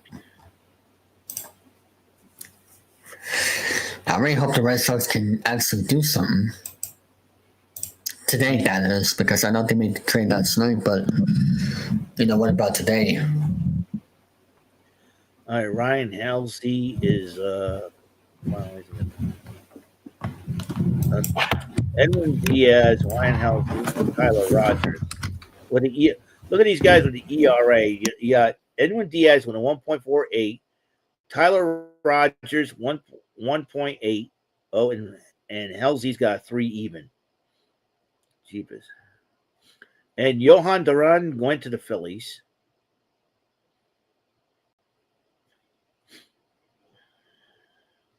Braves on the next move, grade 1 calf strain, could return 2 to 3 weeks. Yeah. Whoa, twin brothers! I didn't know there were twins in the You got Tyler Rogers going to the Mets, Taylor Rogers going to the Pirates. Yeah. Andrew Chafin, the Rod Beck lookalike, going to the Angels, and so is Luis Garcia went to the Angels. And Yankees acquiring Austin Slater from the White Sox. Okay, so they got a Slater. They got they got wrestling nicknames. They got McMahon and a Slater. Yeah, it reminds me of Vince McMahon, you know. Yeah.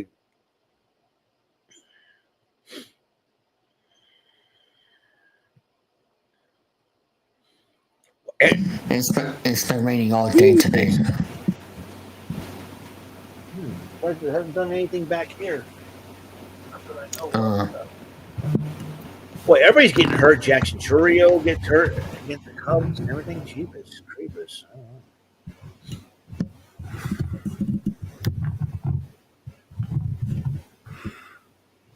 Let's see.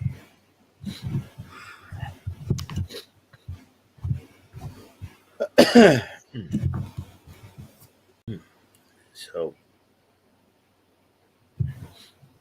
let's see. Trade.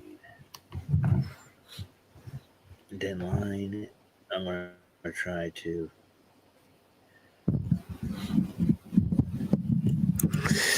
By the way, it's never mind. If usually what happens at the trade deadline, something happens a little bit after the trade deadline, like a few minutes after the actual time. So we'll be on here until like 6, a little bit, 10 to 15 minutes after 6 o'clock, just in case if something happens that, gets reported a little bit late after 6. So, yeah. I really hope the Sox can do something. Why did Joey have to go? I was gonna.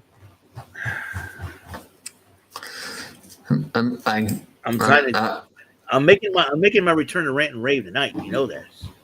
I can't be screwed. I know. I can't be screwed. I figured out I was going if you wanted to join, but it was you didn't have to join. It was optional. If you couldn't join tonight, then I wouldn't mind. But I was just, bless you. Bless you, Eric. Thanks.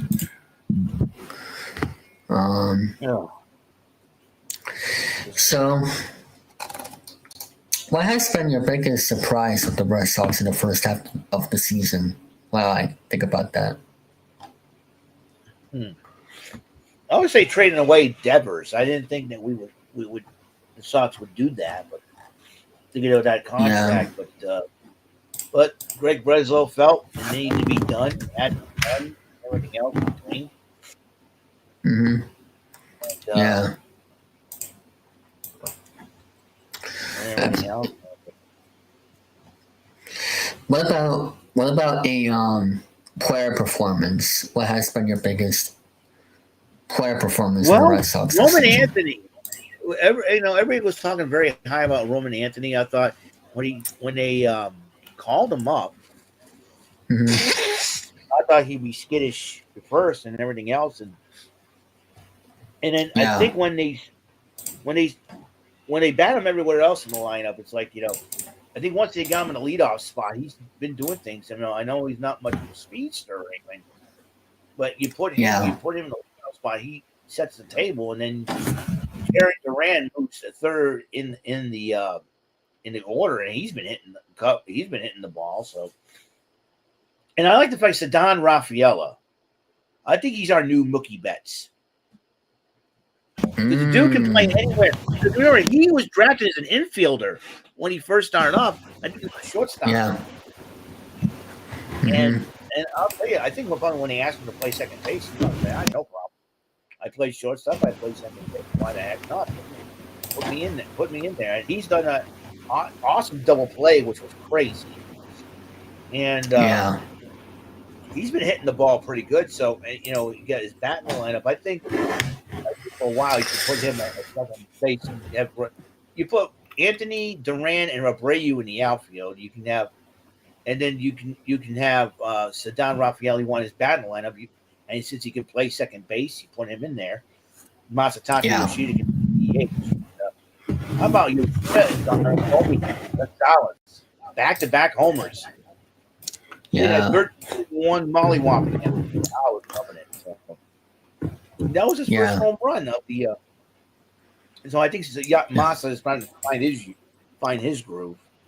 So That was so funny when Cody Clemens pinched against the rest of them. I was thinking though, if Cody Clemens just said, oh yeah, let's put him in there because he's got his last name like his dad. He didn't pitch like his dad, that's for sure. Yeah. I'm not gonna play the breaking news sound for this, but because I've never heard of this player before, Alex Kell. The Dodgers are acquiring Alex Call, Washington Nationals. You really never heard of them because their Nationals, they suck. They stink. Yeah. They have not been the same since they won that 2019 World Series. Yeah, for real. That's why I'm not playing. They got, was it Davey Martinez got fired? Yeah. I mean, jeez. Here's a question for you. Which old MLB stadium you wish you could go visit for a game? MLB. Yeah. That is no longer around. I would say, now, I wanted to see a Red Sox Yankee game. I saw a Red Sox Yankee game at Fenway. So I think it'd be fitting if I would see the Red Sox Yankee game at the old Yankee Stadium. Not the new one they have now. Yeah. But the old Yankee Stadium. Let's taking a game there because that's what I had on it.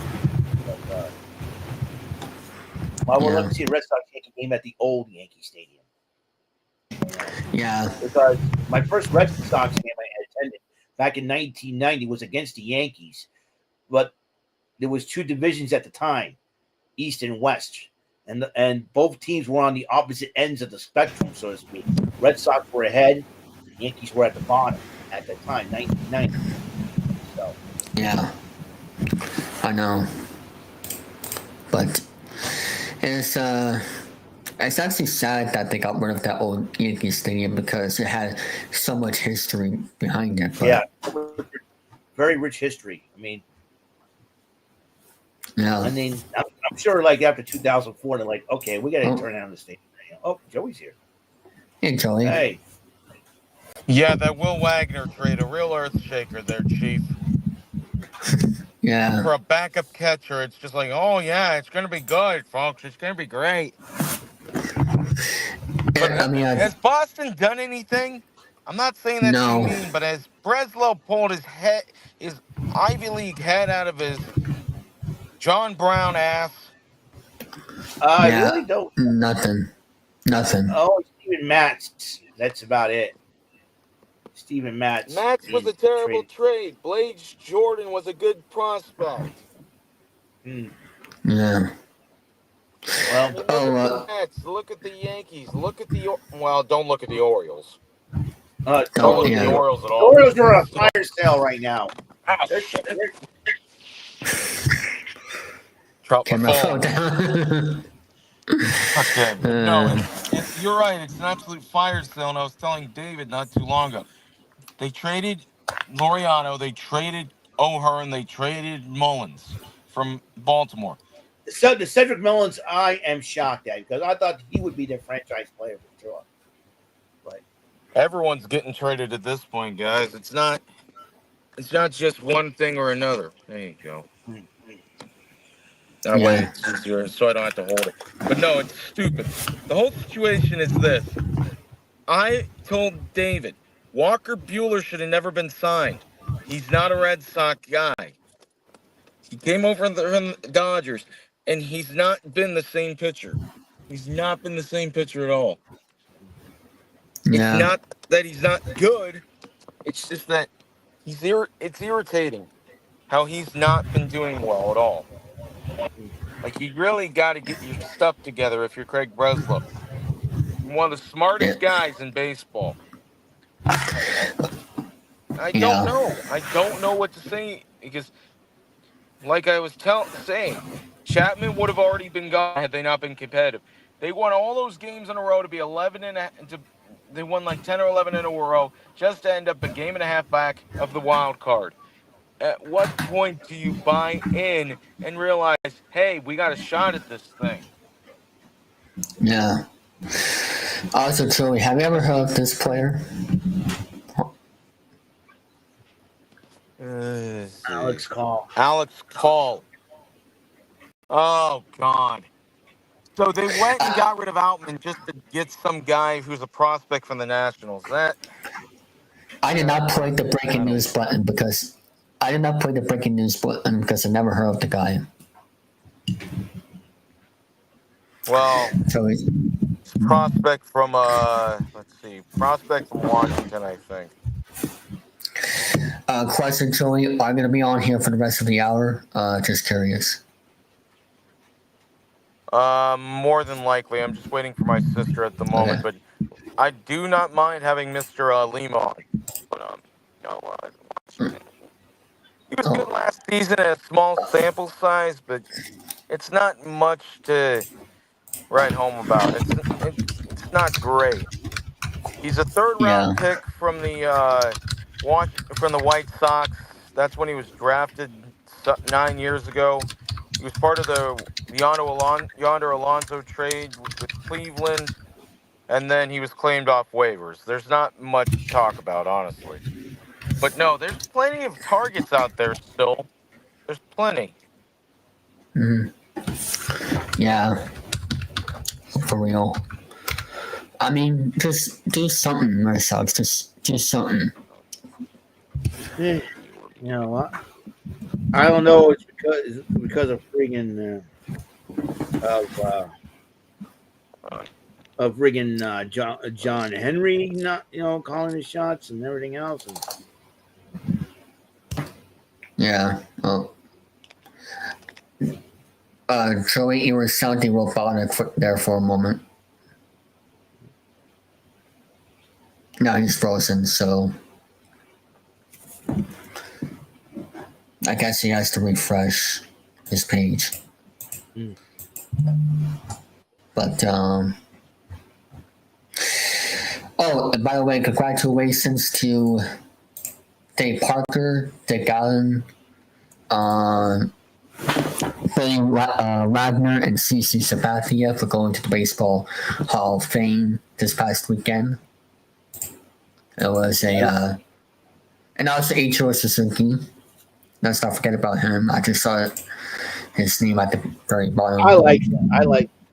I had an idea for a baseball list. Baseball player list. I was thinking about having the top 10 baseball players without having a World Series ring. I'm thinking about that. Yeah, I'm gonna look at it. Joey, your microphone is robotic. I cannot hear you well. You may have to refresh your page. And he did, so. But, yeah, there's Ichiro Suzuki. Who else did want to ring?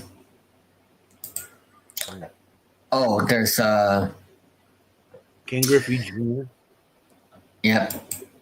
Namor.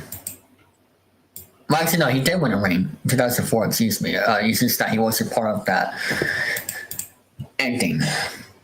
But,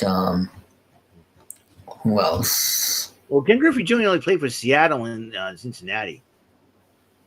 Yeah. Barry Bonds never won a ring, which is... Oh, you know what? Let me look at Ken Griffey Jr. see if he's played for it. I'm trying to see. Oh, crap. I don't want that. Griffey. Okay, I'm going to try. He's refreshing. Currently loading. Okay, that's still causing problems. No.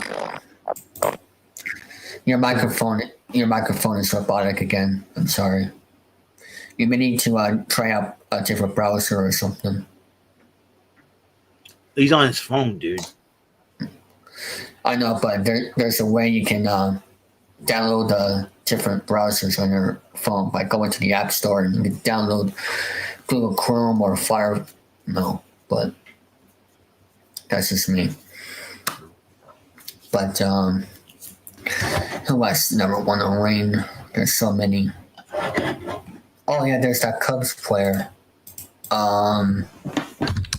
Let me look it up. I mean, so many Cubs players, of course, but Artie Banks never won a ring. Ryan Sampler never won a ring.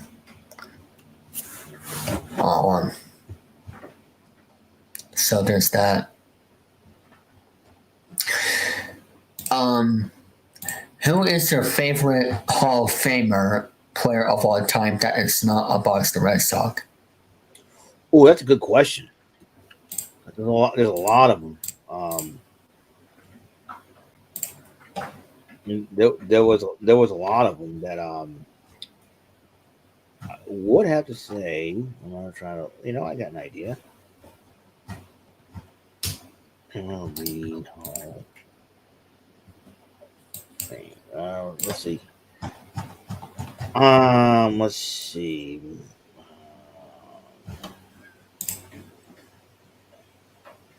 Let's see. Okay. I would have to go.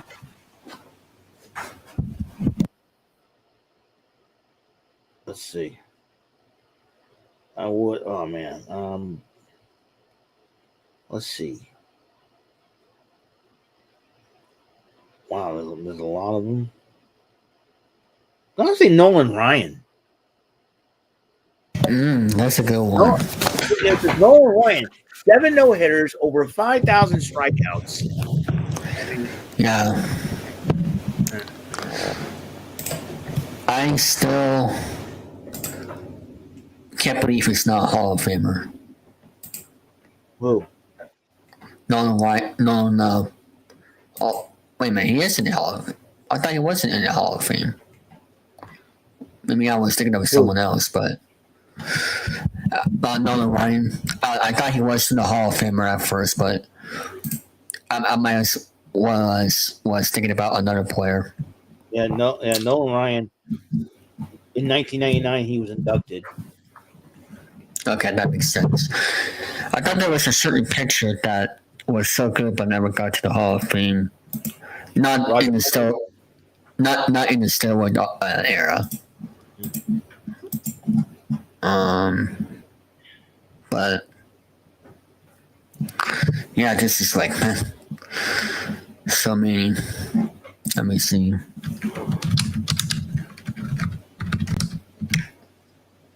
Yeah. That's crazy. 5,000 strikeouts. That's never going to happen again. Yeah. Well, 5,000 career strikeouts. You had 7 no-hitters. Oh, wait. Nolan Ryan did win a World Series in his rookie year, 1969, with the Mets. I forgot about him. Yeah, he did. Yeah, he did. Yeah. He pitched in 1, 2, 3. Let's see, 1, 2, 3, 4. In the 4 decades, the 60s, 70s, 80s, and 90s. That's crazy. Absolutely nuts. Oh, that's yeah. So,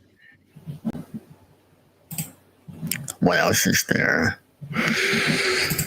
Oh, I see. I think some people will.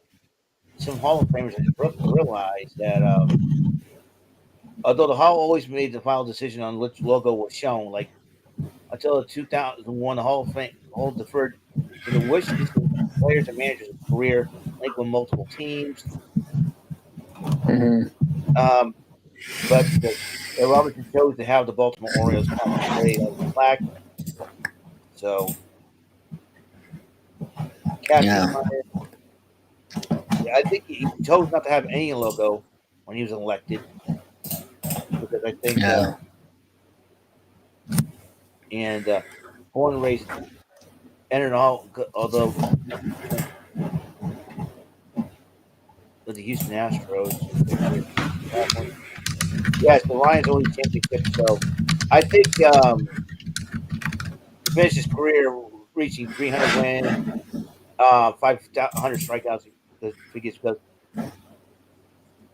he chose the Red Rangers logo because figures was because it encompasses the city of Houston and represents both teams. So that's a good idea. Mm-hmm. Absolutely. Reggie Jackson wanted to wear a Yankee that would be just there. Carlton Fisk chose the Red Sox cap, and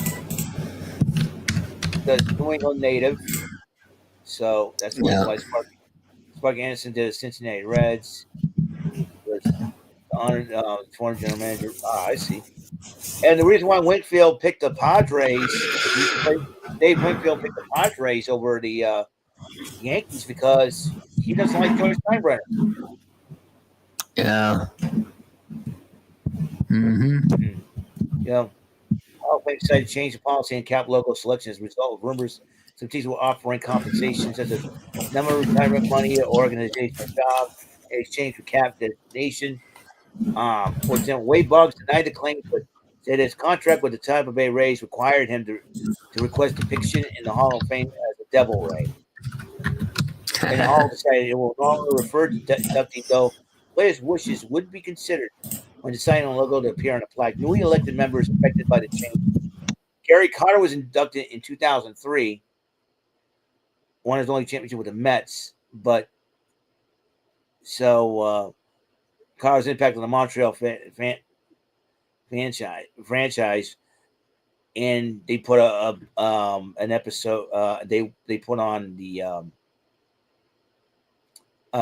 they put a Expos cap on Gary Carter, and then Wade Boggs he came in. He went to the Red Sox, and so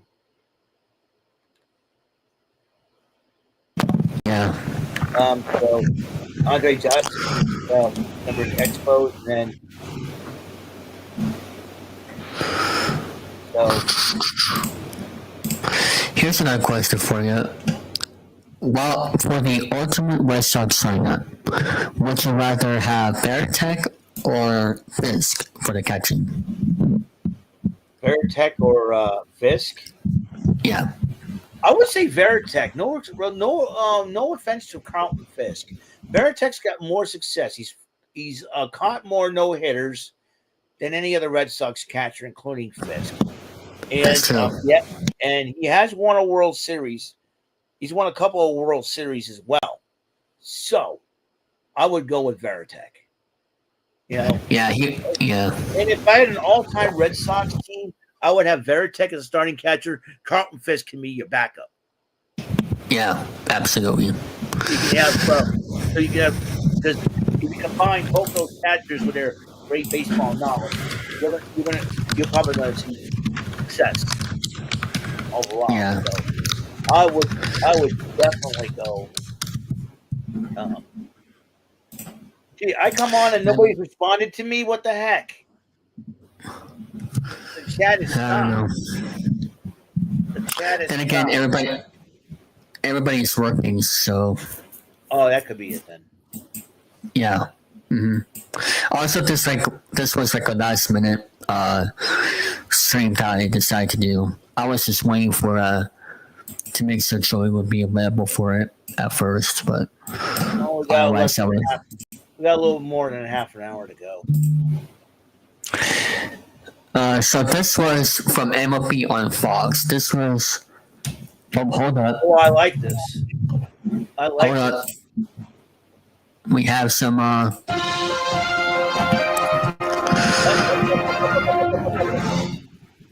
Tell me the Red Sox. Did the Braves do anything? Like the Red Sox, they had not done jack. I had to bring it to you, but it was the Texas Rangers. All right, the Texas Rangers, Merrill Kelly from the Diamondbacks. All right, Yeah, all right. things are getting Noma! interesting. That's how we say it in Boston. It's Noma. Here in Massachusetts, Yeah. Noma. No more. Yaz, Williams, and Betts. That's a pretty good outfield.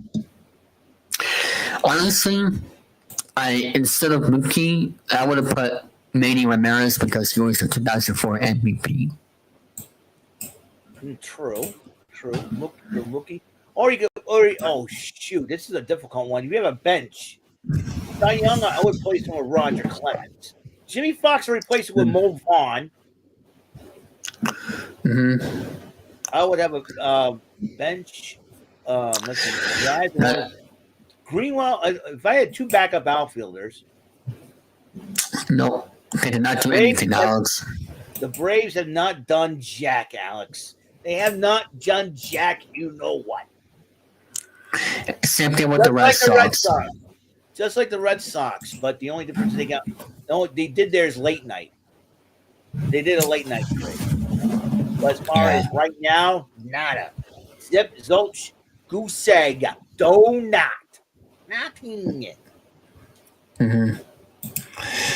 But yeah, like I said, I know Mookie was the MVP of 2018 too, but that was for the season. I'm talking about World Series MVP.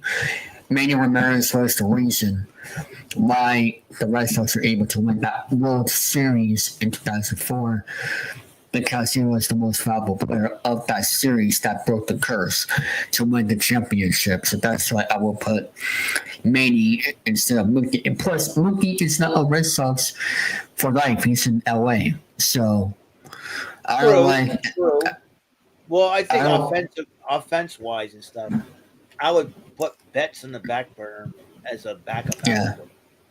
outfielder. Same. Or put him on the bench. It's a difficult part to have 3 extra outfielders on the bench. But if I went that far, Mike Greenwell, Mookie Betts, Jaron Durant, Dewey Evans.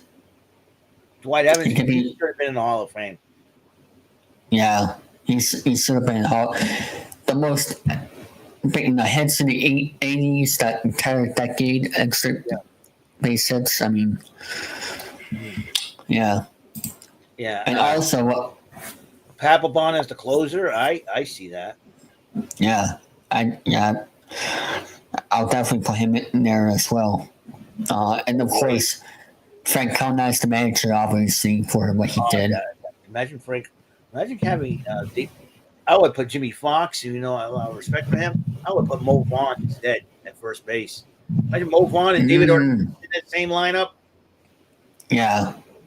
Hey, Jose Canseco played for the Red Sox for a few. Put him in the lineup. Imagine Canseco, Vaughn, and Ortiz and Ramirez in that lineup. Forget the Yankees, Murderers Row. Those 4 guys can bash the ball out of nowhere. Yeah, for real. I mean, think about it. Imagine that. Yeah. Imagine that. Canseco, Ramirez, Ortiz, and Vaughn in that lineup. If the Red Sox all-time lineup. Come on. That would make Shohei Ohtani blush. Imagine him on the mound against those guys. Like, oh, forget this. Skip. Get me somebody that can get him out. Yeah. But I know it kind of stinks that it won't happen. Only in a video game baseball we can do that. You get video game baseball, pick up your own teams. That's what I would do. But if I want an all-time Red Sox lineup, I would have put Boggs. I would put him at third. No more at short. That would be not bad. Pedroia. No more Pedroia. Imagine that. Imagine that combination. Yeah. So Papelbon a closer. I would put Koji Uehara as the setup guy. Let me see. Starting lineup. Starting pitching. Roger Clemens, Pedro Martinez. That you tell me. Let me see. Who I put at number 3? Oh, Keith Folk will be another closer I would put in the bullpen.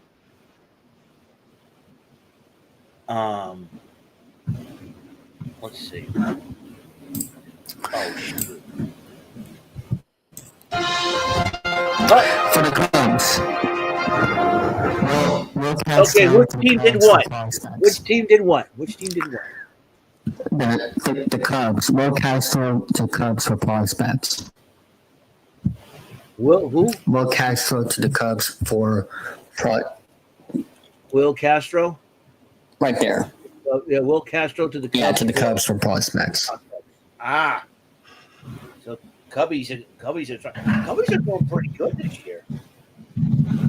Let me check the standings. Yeah. These teams, man.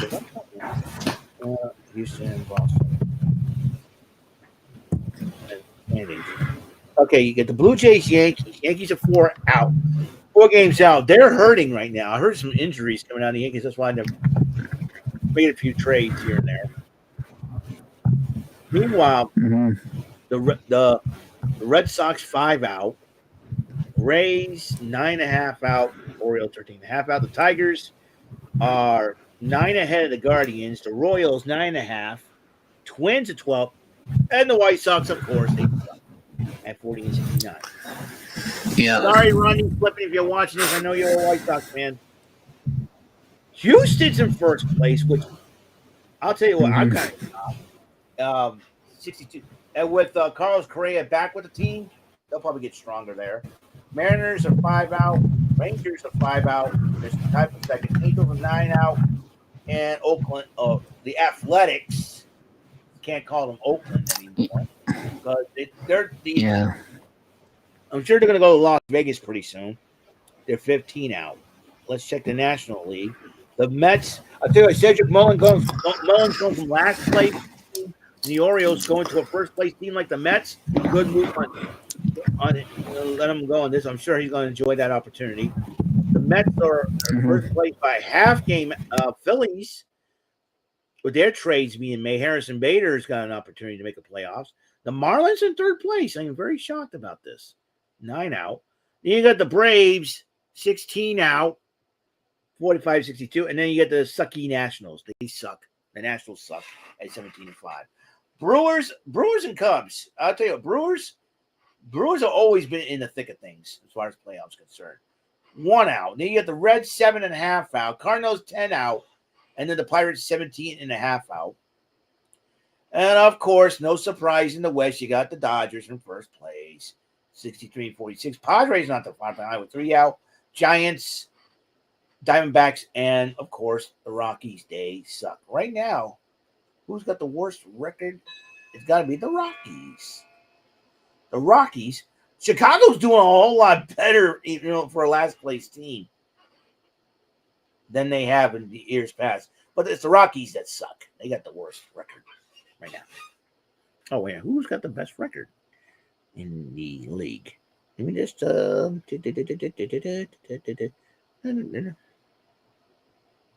ding dong. Okay, standings. Okay, 64-46. Okay, 62-47. Now let's go to National League. 62-47. Oh, right now, I'm looking at. I would have to go with the Brewers get the best. Let's see. By winning percentage, though. Winning percentage. Let's see. 589. Gonna have to go with the Brewers at 64-44 right now. They got the best record in baseball, which is very surprising if you think about it. I don't know what it is about the Brewers that you do it so well.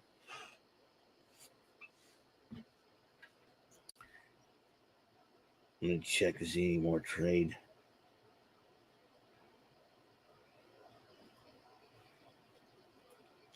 Whoa, Red Sox have made a late effort to acquire Joe Ryan, so it says.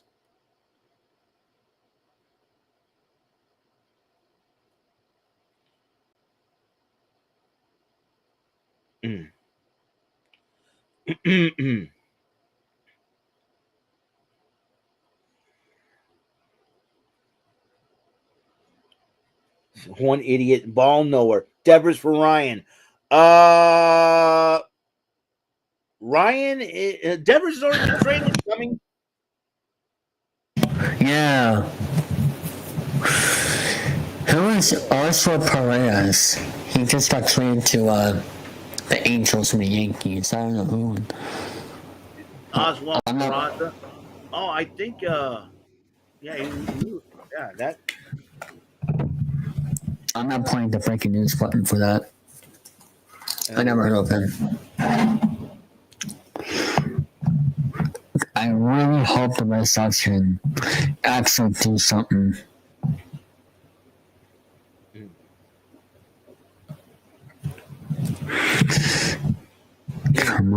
Come on, Craig Breslow. We need that second ace right now. We need Joe Ryan. Wait a minute.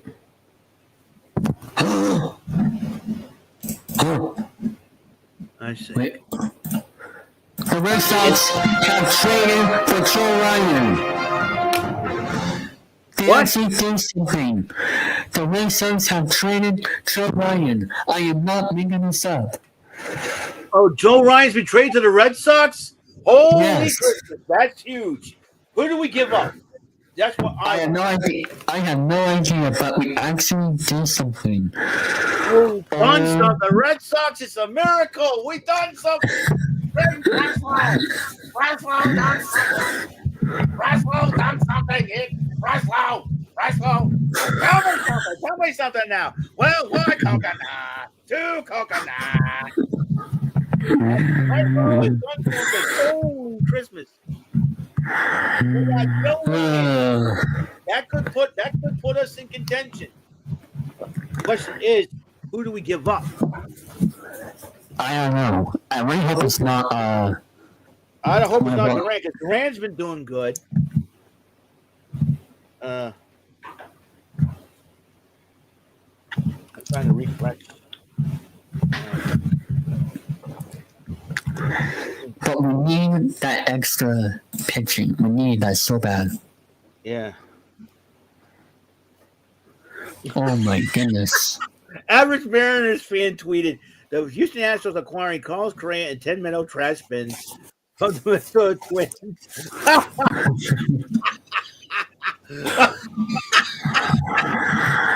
Whoa, that's funny. I know. Watching the trade, I expect nothing. I'm still let down.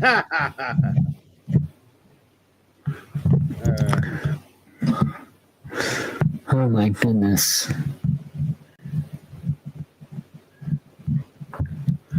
Craig actually did something for once. Oh my god. The Yankees are winning 7-4. All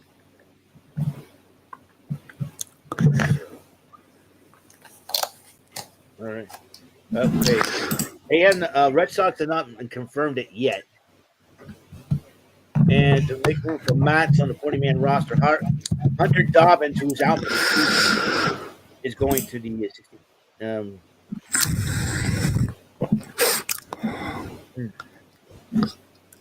Oh my goodness. Let's see, Red Sox. This was a guy that we needed so bad.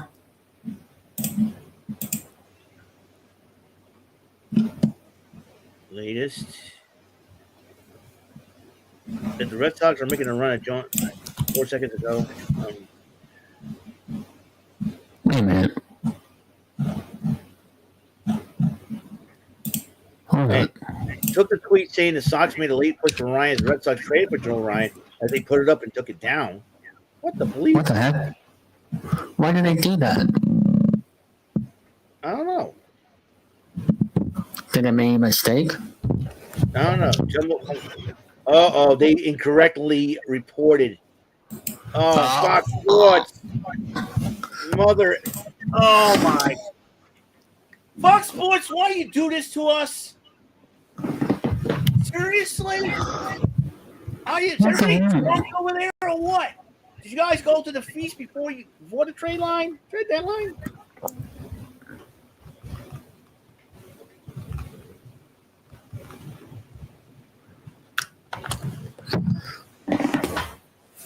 why. I thought this was. What the? John Morosi, come on.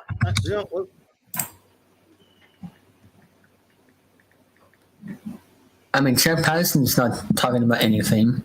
You dummy. He said made a late effort to acquire. A late effort.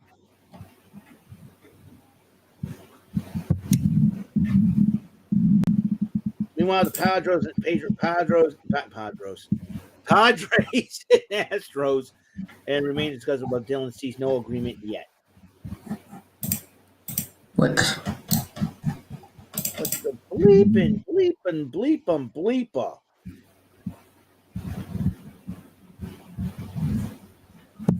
Bleeping. Heck. I mean, is it a saved draft tweet?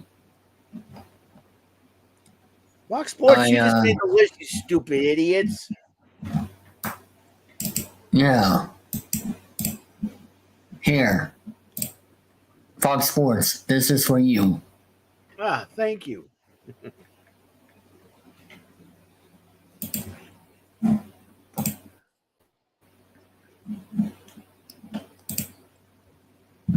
Yeah, they took it down. You stupid idiots. Thanks for getting us Red Sox fans hope. You dummy. Yeah.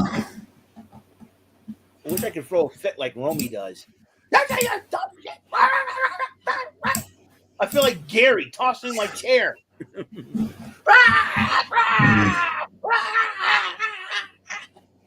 Like Chris Farley on crack. I know. No, that's not a good comparison because Chris Farley died because of drugs. I'm sorry. Okay.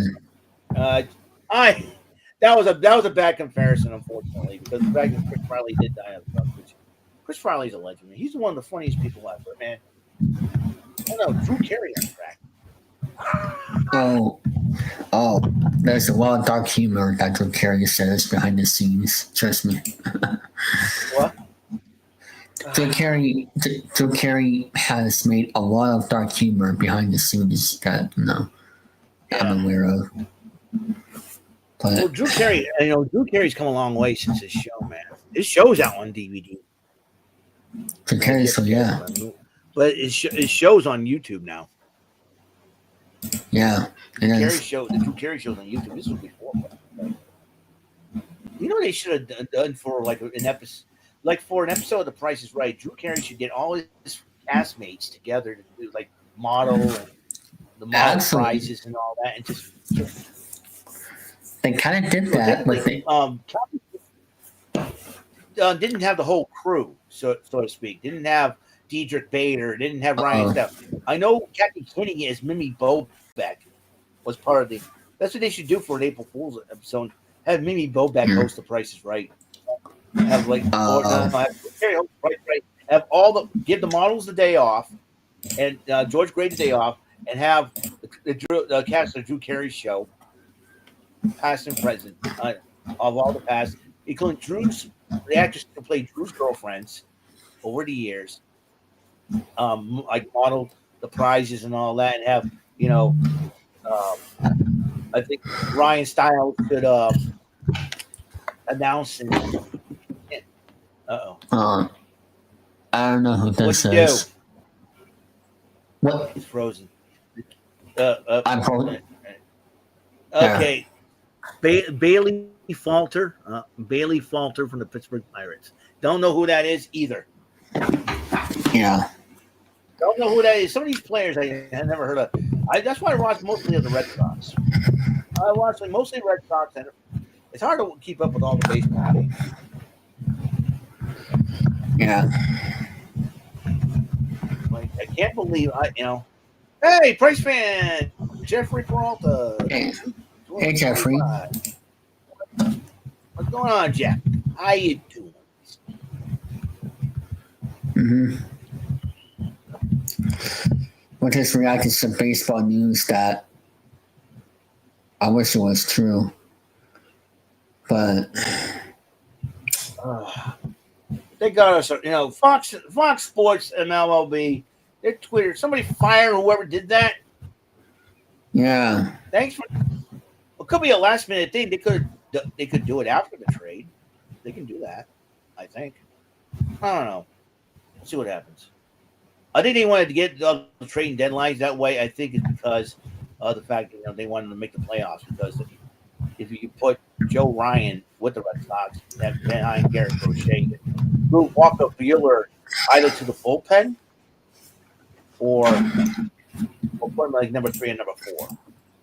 Brian Bayo should be the number 3. Buehler should move to number 4. I agree. Walker Buehler has been yuck. He's been Jekyll and Hyde. I think ever since that game against the Mets, I think he got physically rattled by that ump. That ump physically rattled him. I think that's what it is. Not physically, psychologically. Excuse me, psychologically rattled him. So that could be. He's got to snap out of that.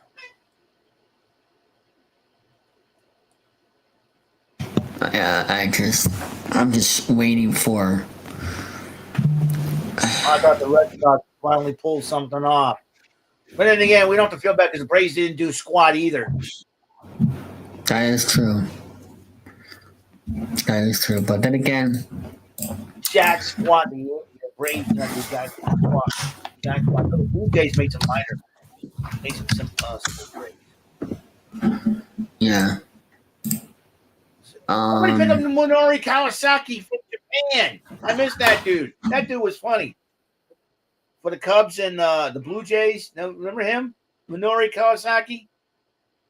Why is he? All right, David is muted. Now, David is muted. I don't know. Somebody called him. We still got, a little bit less than 20 minutes to go. Actually, no, a little over 20 minutes to go, less than half an hour. Sorry about that. I'm looking at the standings. The Braves are in 4th place in the NL East. So that they probably don't think they're going anywhere, and that's because usually the Braves are always a playoff team. I remember it was 4 years ago they won the World Series, so if anything. You would think they would make a few more trades to at least jump in the wild card. So you would think they would. You would think they would make some moves. I mean, they have nothing to say except losing Freddie Freeman. To be totally, Ronald Acuna Jr. got hurt again. He'll be back into his. And that could be another reason why I think the Braves are not been doing very well because they've been fighting injuries too. Yeah. I'm just. I don't know if Ryan Snitker could be is frustrated to the point where he could end up overtaking Bobby Cox as the most career ejections all time if he keeps it up. Yeah. Oh, it looks like the Miami Marlins will not be trading Cynthia Contra today.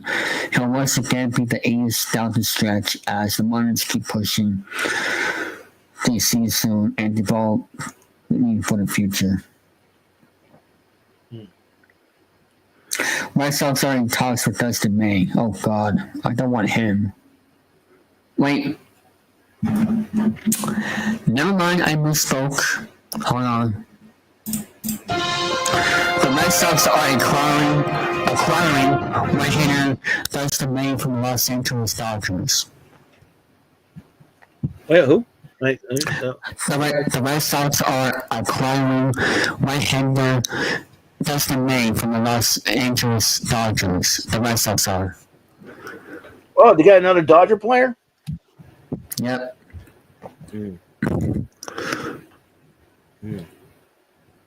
Now that is official because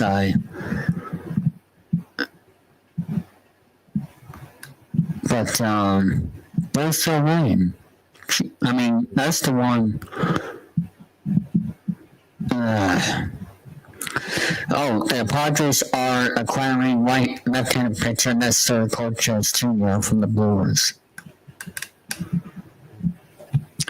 So it looks like the Padres are acquiring left-handed pitcher Nestor Cortez Jr. from the Brewers. Huh.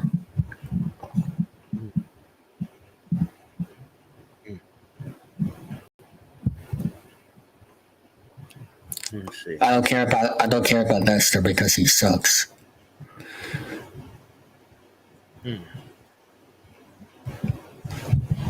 That should be. I mean, I didn't really want Dustin May, but he should be mediocre. Whoa.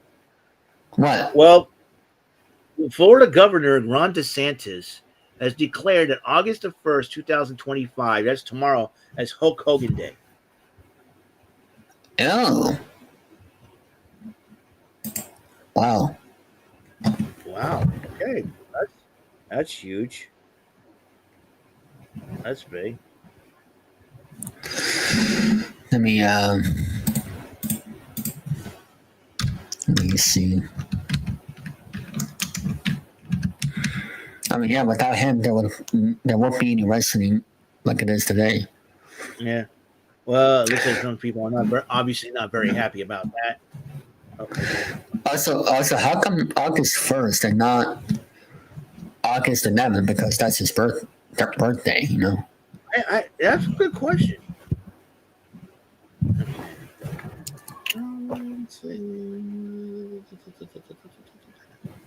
I'm trying to check out Twitter here.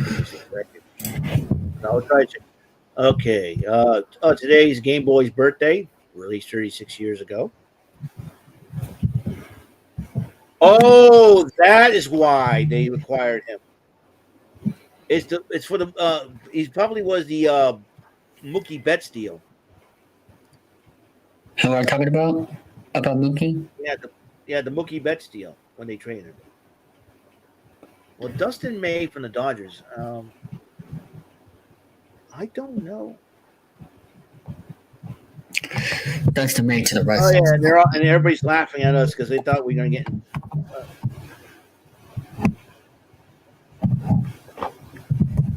Everything's Dustin May's garbage, and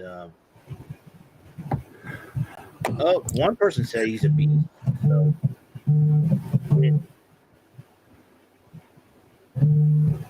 can't pay. That's what we can't pay the price on. Yeah.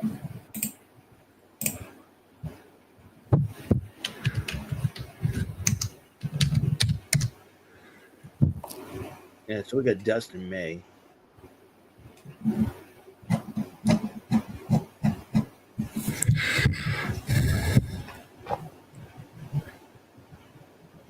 And stick around, Alf. Let's see. Rangers close to acquiring reliever Phil Maton, sources tell The Athletic.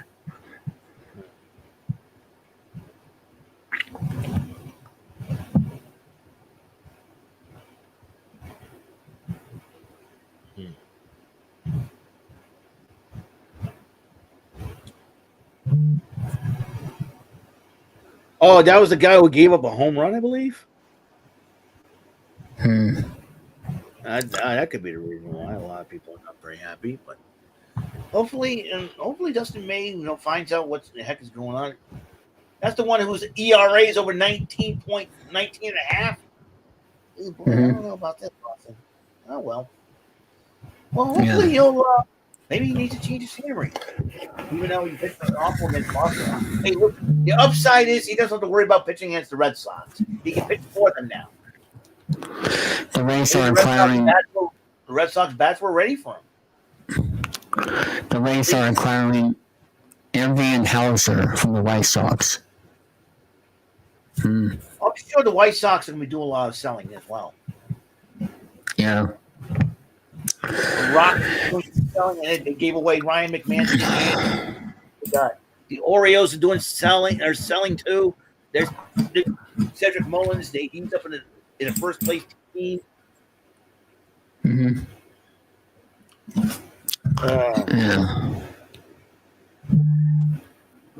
Listen.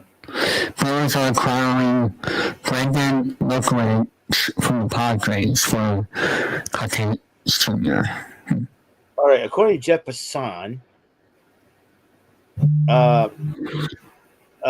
they're acquiring Adrian Houser from the White Sox Rays.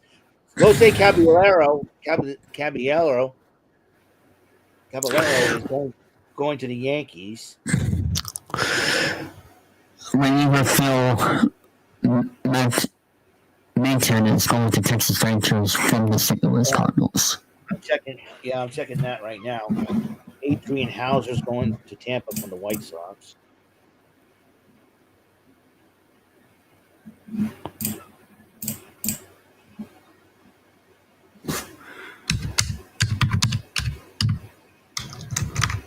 I know a lot.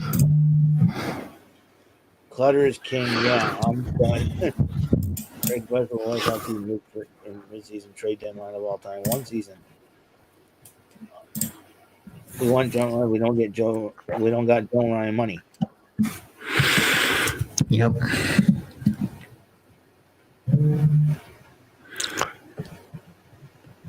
Jose Caballero to the Yankees.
Four more minutes.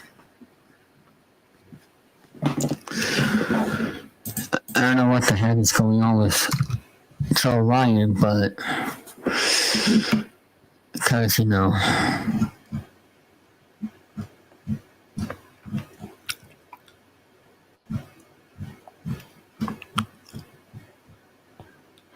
I'm not really.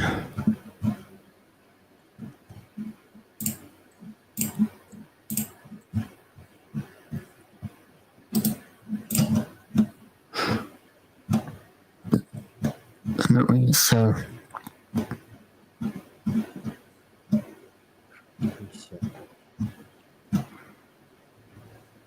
Latest. Come on. Oh, Miguel Andujar is going to the Reds. Oh. Red deadline is at 6 p.m. Eastern. 2 more minutes left.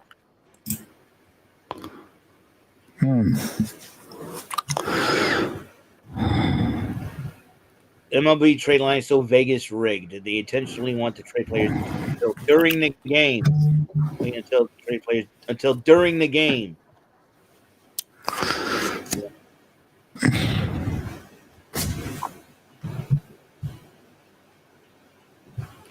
They have over a week to make these trades, and they always magically trade during the 2.5-hour span of the game being played. This is done due to dramatic effect, build suspense, and kill player prop bets. Imagine standing in the infield or an outfield, or you're at the plate.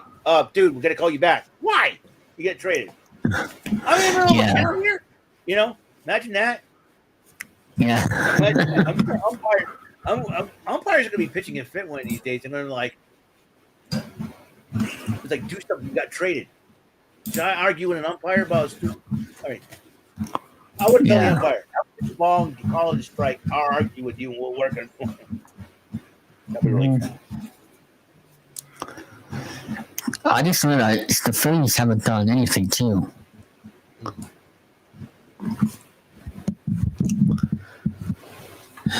Yeah, Miguel Andujar, that's going to be big for the Reds. I know the Athletics must be selling too because they have no home. Yeah.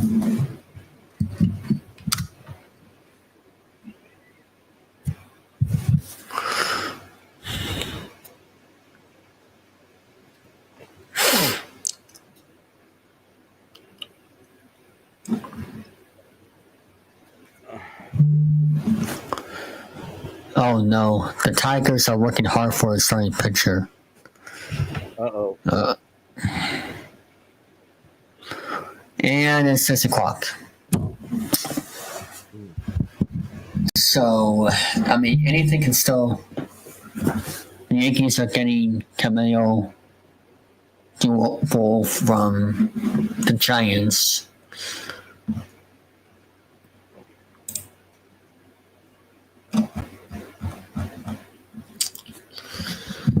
Ah, man.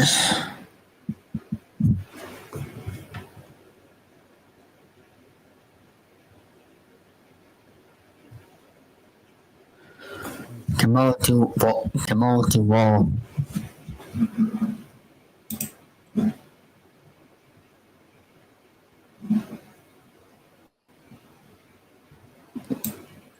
Let me see.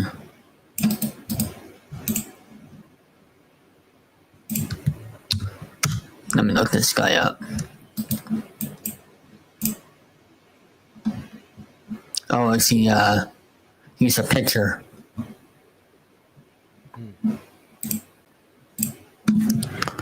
Oh, yeah. Anyway, Eric, I'll let you go since it's past 6 o'clock. I'm gonna stay on here. I'll whip it longer so just in case anything else happens. So, All right, thanks for having me on. yeah, you're welcome. Take care. Thanks for helping. Yep. Yeah, no problem. Have a good day. I think in order to get out of here, I'm going to try to,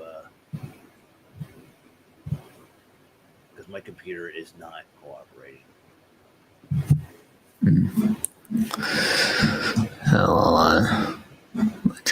There we go. I'm gonna be on here for a little bit by myself so I can have Eric work on ring stuff. What's this? Oh shoot. The Rays are acquiring right-hander reliever Grayman Shacks.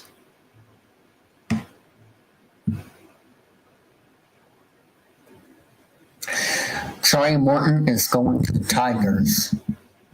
Wow. That can't be true. No more moves.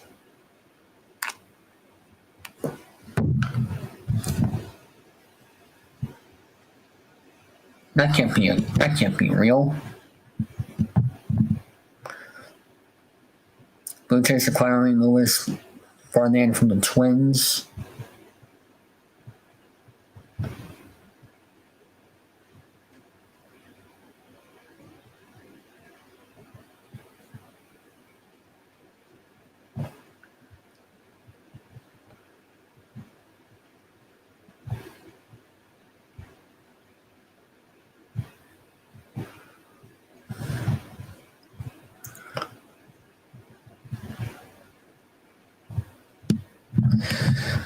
What about Joe Ryan?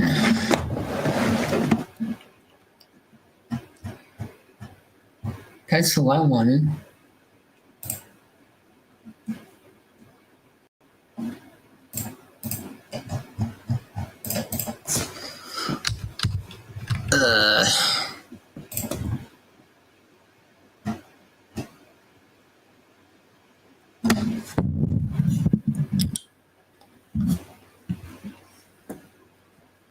All right. Well, I'm gonna play some music for another 5 minutes, and then I will get back to you guys shortly. So, and then I'll do the closing. So, thanks. Yep. Be right back.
Well, that's gonna be it for this live reaction. Thank you to Eric and Joey for helping me. See you all next time. See you all this Friday. Bye bye.